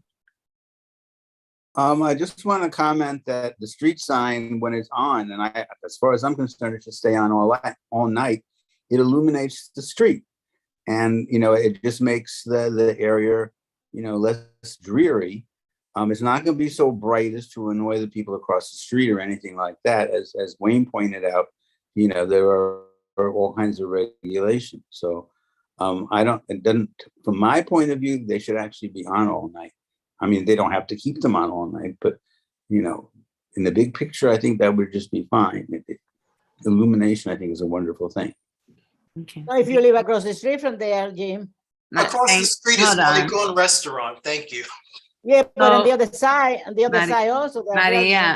Maria, please respect turns. So we heard you. You got the information you needed. We need to move on to licensing. Actually, James, is that James? Because you never speak, I'm gonna add you. Thank you. But we got to move on to licensing. I just want to say, you would not notice any change unless you were actually walking by the palace. It's not going to affect traffic or neighbors or anything. It's just if you're walking by the advertisements for what's going on inside, it will be more apparent to you. But it's not going to distract drivers or neighbors or anything. It's really a very compact kind of presentation. Thank you. All right, Isidro, you are next. We're on to licensing. Oh, thank you so much, Madam Chair. So we had a great meeting in licensing because we only had 9 licenses to deal with. And out of those 9, 3 were withdrawn, and about 3 of them did not pass because either they did not submit a complete application, and or the owners or representatives were not there to answer questions, particularly on the new licenses. And you see that on the minutes and on the resolutions. as the reasons why those licenses were rejected by the committee. Many thanks to Robin Cruz for doing the minutes. Thank you so much, Robin. And that's basically it. There was an uneventful meeting on licensing. Thank you, Madam Chair. Now, any question? Wayne. Hi, Isidro, regarding number 4, the agenda I have, it's cut off, so it's changing the class from what to what? From a restaurant wine to a full liquor license. Okay, thank you. Sure. Um, Madam Chair, I see no other hand. Yeah, I'm gonna say quiet. All right, so I think Angel, are you with us? Are you ready? We can get ready to take roll call to be able to vote on tonight's resolutions. Yeah, give me just 1 second. Let me pull it up, and so I can transition from notes to this. I see Michelle has a question. Welcome, Michelle. Hi, everybody. I want to ask about the resolution number 7, objection to the Floridita restaurant uptown. I was wondering if you could give me a little bit more context on that one. Sure, Michelle. And Floridita is a great restaurant, and they applying for a new liquor license. However, no owner or representative were there to answer question, and you know, it's common that either the representative and or the owner be there to answer questions that we might have, and that's why, since no one showed up, we decided to reject the application. Thank you. Yeah. I wanted to say, Isidro, on their defense, that the owner is diagnosed with a terminal disease. Yeah, and he's been away for a while. I don't know if you're aware of it, but I hear those news. I'm a little late, but I just wanted to tell you on a personal note. I should have called you, but I just wanted you and everyone else to know. Sorry to hear that. Yeah. All right. Okay. I think we are ready. Just took roll call. Yes. Let me just cross check here. She's not here. All right. Do you want to call the names, Angel? Sure, I can call the names, and do you want me to input as well? We could do it together. All right, if you know what, to be faster, you can do it and I'll plug it in since I have it open too. Okay, sounds good. Joel Abreu. Yes to all. I'll clarify again before I move on to the next name. We're gonna say your nose first, or nose first, conflict of interest, abstentions. Jumirna Alcover. Yes to all, please. Thank you, Angel. You got it. Marielle Ali. Yes to all. Thank you. Richard Allman. Yes to all. Mary Anderson. Yes to all. Jacob Banas. Yes to all, please. Thank you. Wayne Benjamin. Yes to all. James Berlin. No on number 4, yes to everything else. Hector Bonilla. How's it going? Yes to all. Tanya Bonner. No to 4, yes to the rest. James Bosley. Yes to all. Eliasad Bueno. I'm supposed to be last. Sure. Daryl Cochran. Yes to all. Nobles Crawford. Yes to all. Thanks, Angel. Thanks, Captain. Robin Cruz. Yes to all. Catherine Diaz. Yes to all. Mansita Diawara. Yes to all. Thank you. Domingo Esteves. Yes to all. Luana Ferreira, Yes to all. Thank you. Fe Florimon, Yes to all. Miriam James, Yes to all. Leo Jimenez,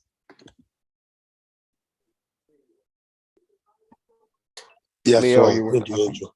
Okay, thank you. Ozzy Kamener, Yes to all. Michelle Lee, Yes to all. Thank you, Angel. you're welcome. Maria Luna, No to 1, 2, 4. Yes to the rest. Emily Marte,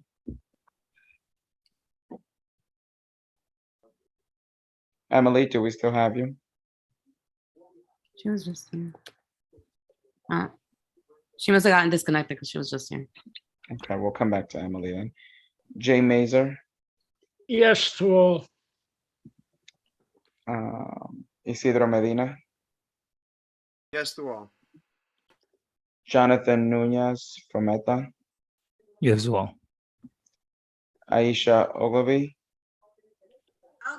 Yes to all.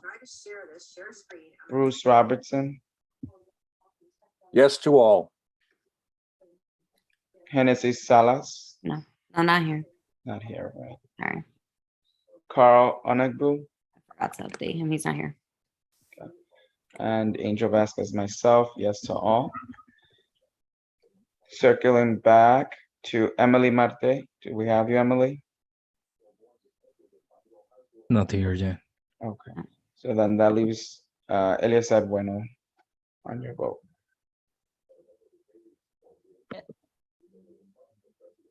Listen. Yeah, I said it. Yes to all. Thank you.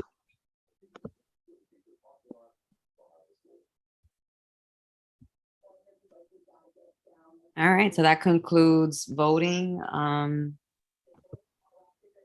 Angel, are you doing this portion? Sorry.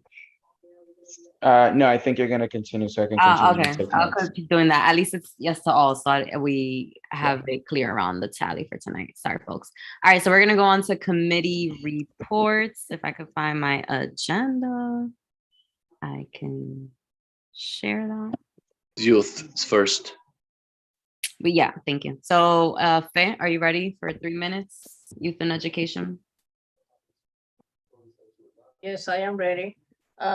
Just very brief. I just wanted to report that our committee actually was able to discuss our annual budget priority.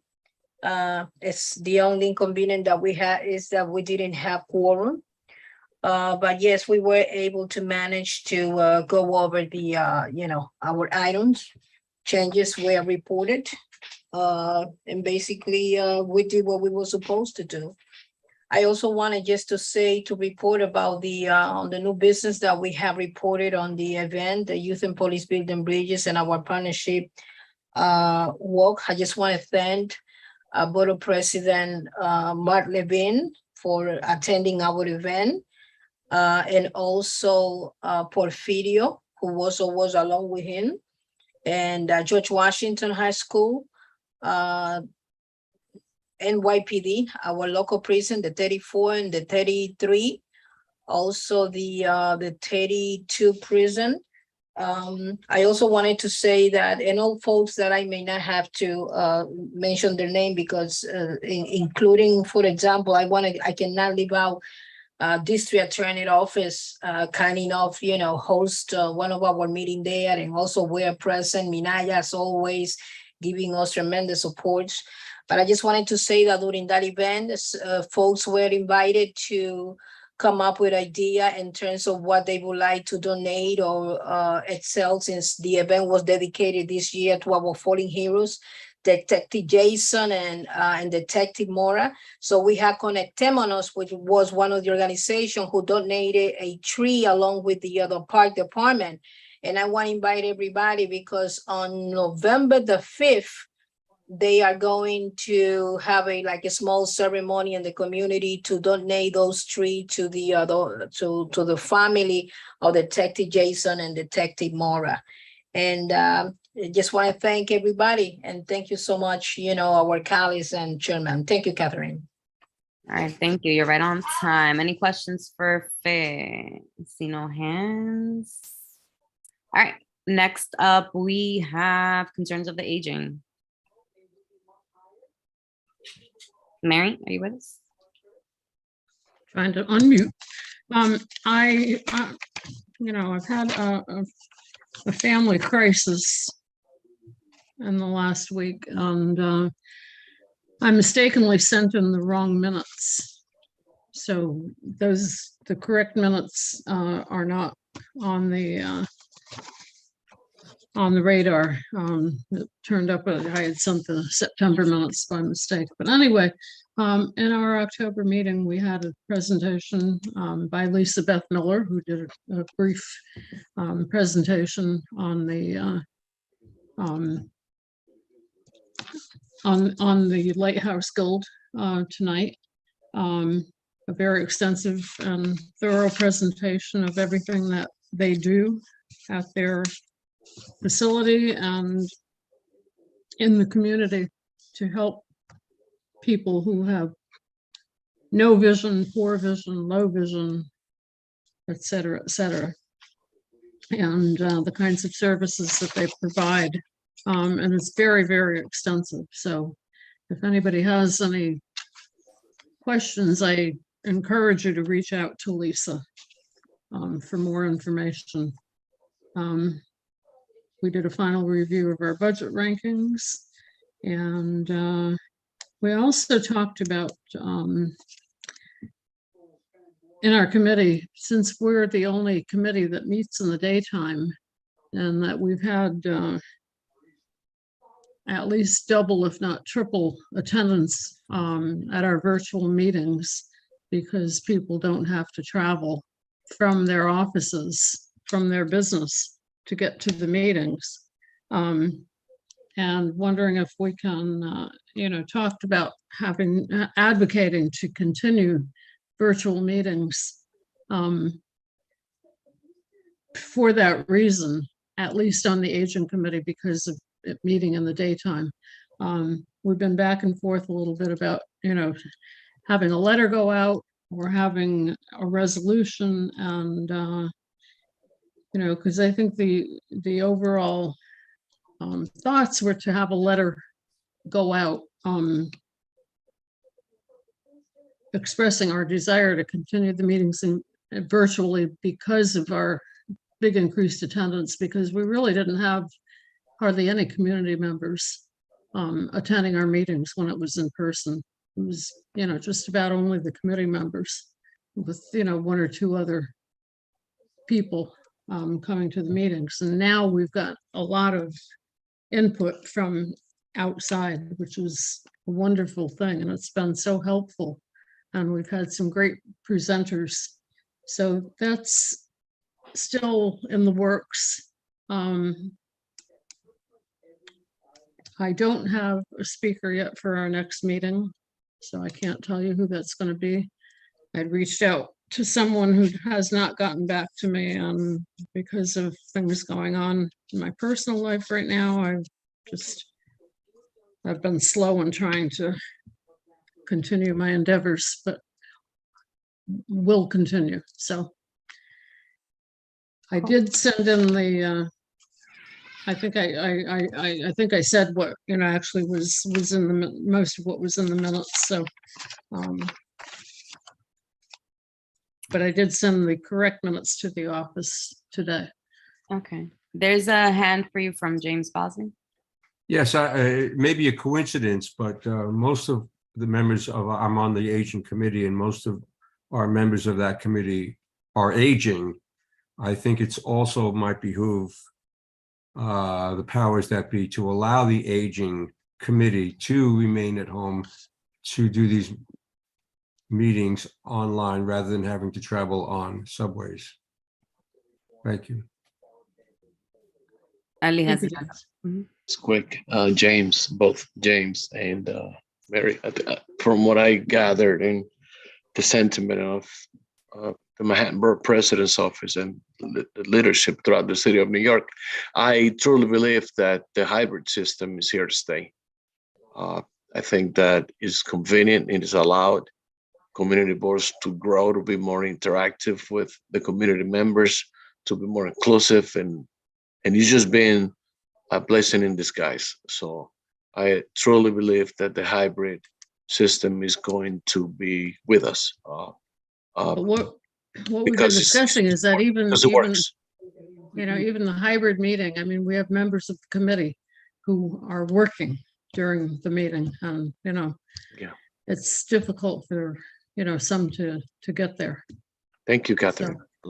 Yeah, Maria has her hand up, and then we'll go on. Just for clarification to everyone that is listening, the aging committee was started by Maria Luna when I was the chair of the board, because we wanted to include all the community-based organization that deals with the aging to attend, to be part.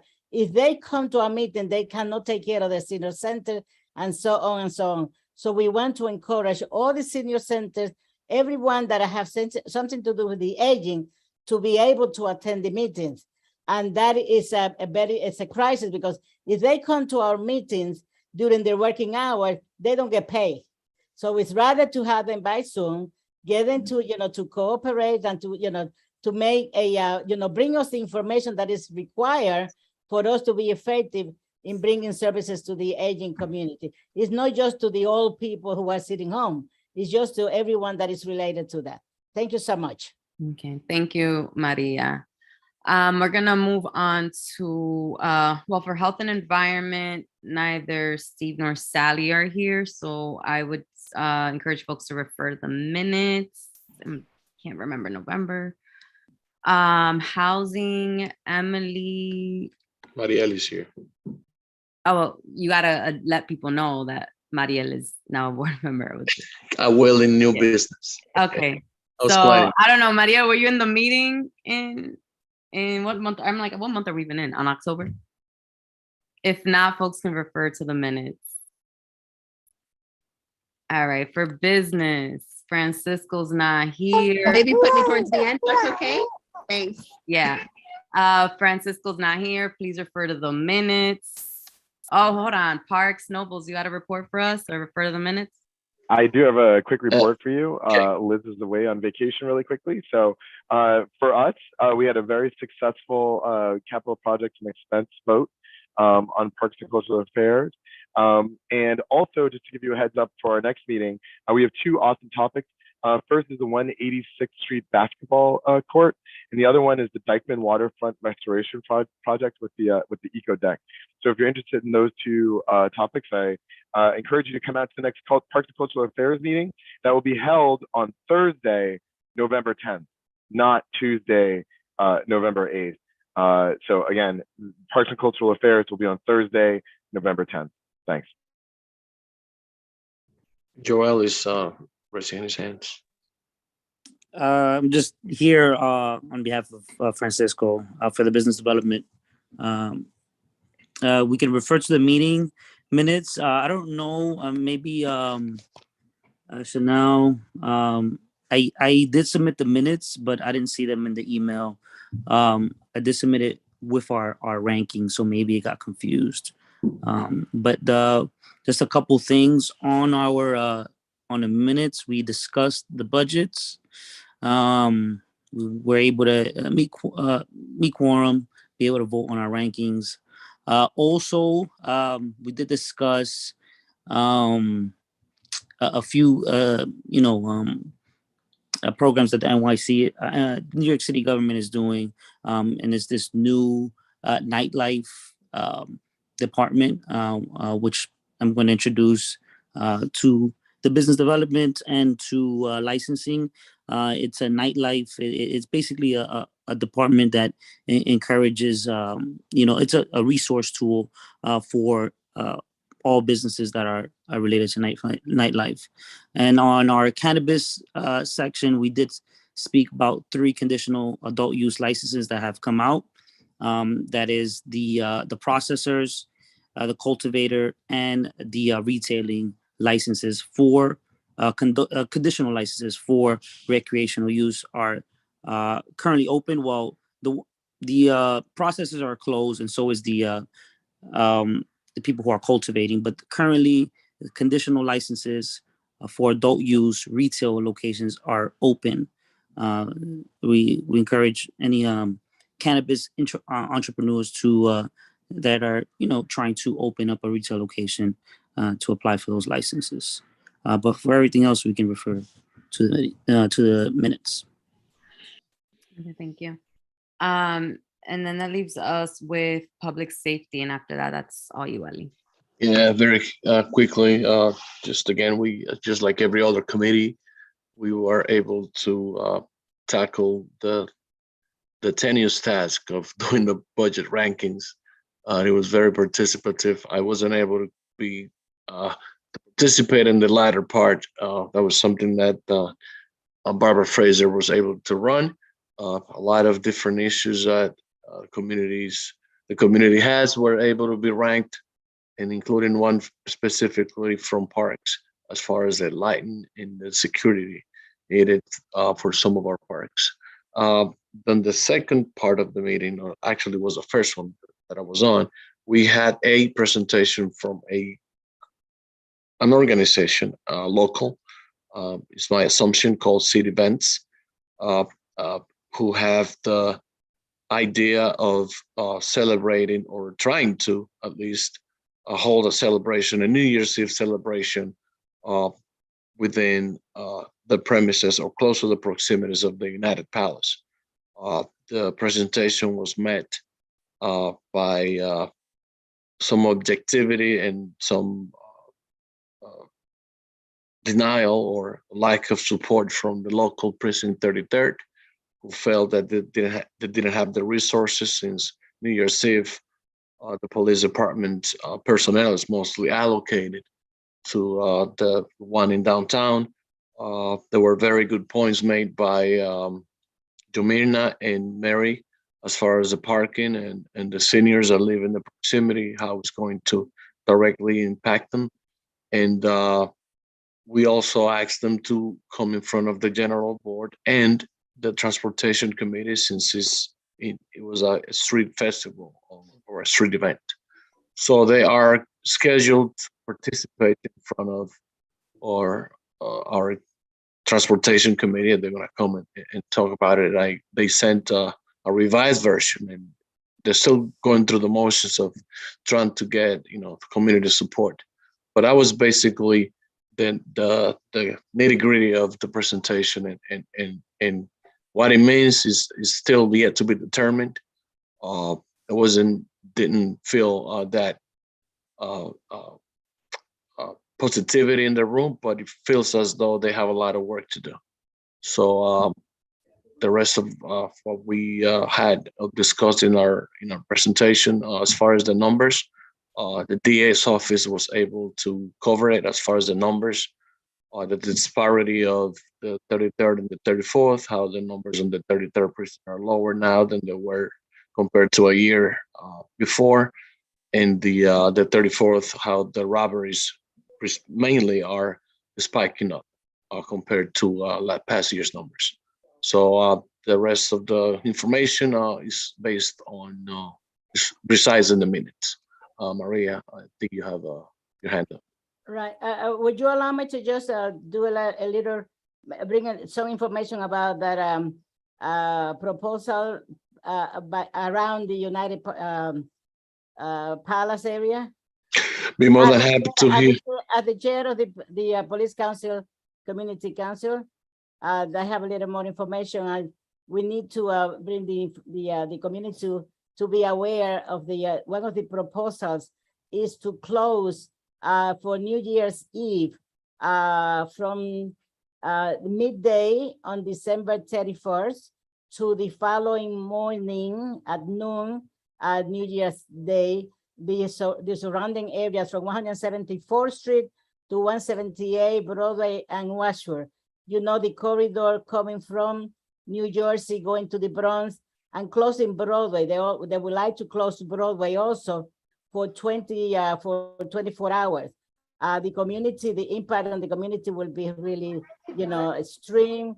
I am going to be part of the meeting with the mayor's office, the SAPO, activities, group from the city to have more information about the impact in our community, in that particular area. That is a dense area, and also the trying to limit emergency situations in the fire department and so on. So it's not that it's a negative, but what is it that they are bringing to our community with this type of project, closing that whole corridor from 174 to 178. And so, I'm willing to bring back also as much information because Eliasa is going to be invited to the discussion table. Yeah, thank you, Maria. With the hopes. I just one. So I don't want to bother the meeting anymore. Just to make sure that people who come to our council meetings, the next meeting will be on Thanksgiving Day, but now we are moving it to the 17th, the Thursday before Thanksgiving. So all that, everyone is invited. I'm sorry that I monopolized. It looks like monopolized, but I do bring a lot of information to our community. Thank you so much, Eliezer. It's all right. I just wanted to just give this quick point and say that even though a lot of this information is presented in front of certain committees, I think because of the kind of impact that it has in all of us, I think that all of us should have an opportunity to weigh in and see for yourselves how it is that actions and decisions are made, and how you can, as an individual and a resident of our community, how you can expose your point of view and say how it affects you, and how you can either say a yay or nay, because it's really a decision that should be made from all of us. So thank you, Catherine, for the chance to speak tonight.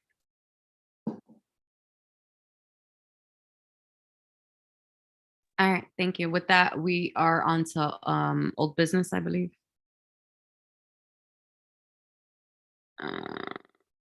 Yes. All right, hearing and seeing none, new I business. have a question. Yeah. I'm sorry that I did not raise my hand, but I apologize. I just wanted to ask a question. I know there is a member in the audience of the attendees that she would like to make an announcement on a new program that they open up in the community. Do you think it's possible, or you suggest other things? She can drop it in the Q&A, but that's the moment for public session. So people can see it, but next time during the public session at the beginning of the meeting. All right, we'll leave it for next meeting then. Okay. Thank you. So with that new business, Eliezer. Yeah, with the same sorrow that we had when we saw you leave, we want to use the same energy and express the happiness of having you back. Mariel, I think welcome back. It was a great decision made by the Manpower President's Office by bringing you back. You've been and become to those who are closer to you, who have met you on a personal level, almost like a family to some, and a very good colleague to most of us. So happy to have you back, really. And as far as this is the time Thank you so much. You want to say a word or two? Woo. Okay, she didn't hear me. So I'd like to also talk about the nomination committee for December elections. It's an open door policy. Those of you who would like to volunteer under the guidance of Daryl Cochran, Robin Cruz, Carl Unekbio, Luana Ferreras, Joel Abreu, Leo Jimenez, and Mancira. I have to figure out how to say your last name right. I keep on messing up. Could you help me? Oh no, you're doing fine. It's Diawara, Jawara. Diawara. Yeah, but Diawara. Yeah. Diawara. Thank you. Correct me anytime you feel like. So under the, I'd like to give a special thanks to Nobles, who has, because I didn't get a hold of him, for a while, and we've been missing each other. He's out making dollars, and I'm out trying to chase him down, trying to do the same, but I can't, bro. Let me record that statement and play it for my wife. I'm sure she'd be great to hear that. I just threw you out Thank there. you, Ellie. This can- sounds like a great nominating committee. I count on you, and I'm gonna put you on the spot so that you can come back and help us out, because you've. I'd be it's gonna happy to be- send any document templates to the chair, That's not what Daryl I. Cochran. That's not what I asked you. You know what I mean. You know what I mean. So put you out there for you and anyone else who feels as though they can be a contributor and be bring their energy and their skill set to make this election as seamlessly as it has been. So I'll be calling, Nobles. I'll be calling. I'll pick up. He said yes. He already said yes. So having said that, I'm done on my end, Catherine. So you can end the Any meeting. announcements on behalf of board members? Okay, at 8:58 p.m. in October 25th, is there a motion to adjourn? Is there a second? Thank you, Daryl. Good night, folks. Love Enjoy you. the rest of your October, everyone. See y'all Good soon. night. Thank you, everyone. Happy Halloween.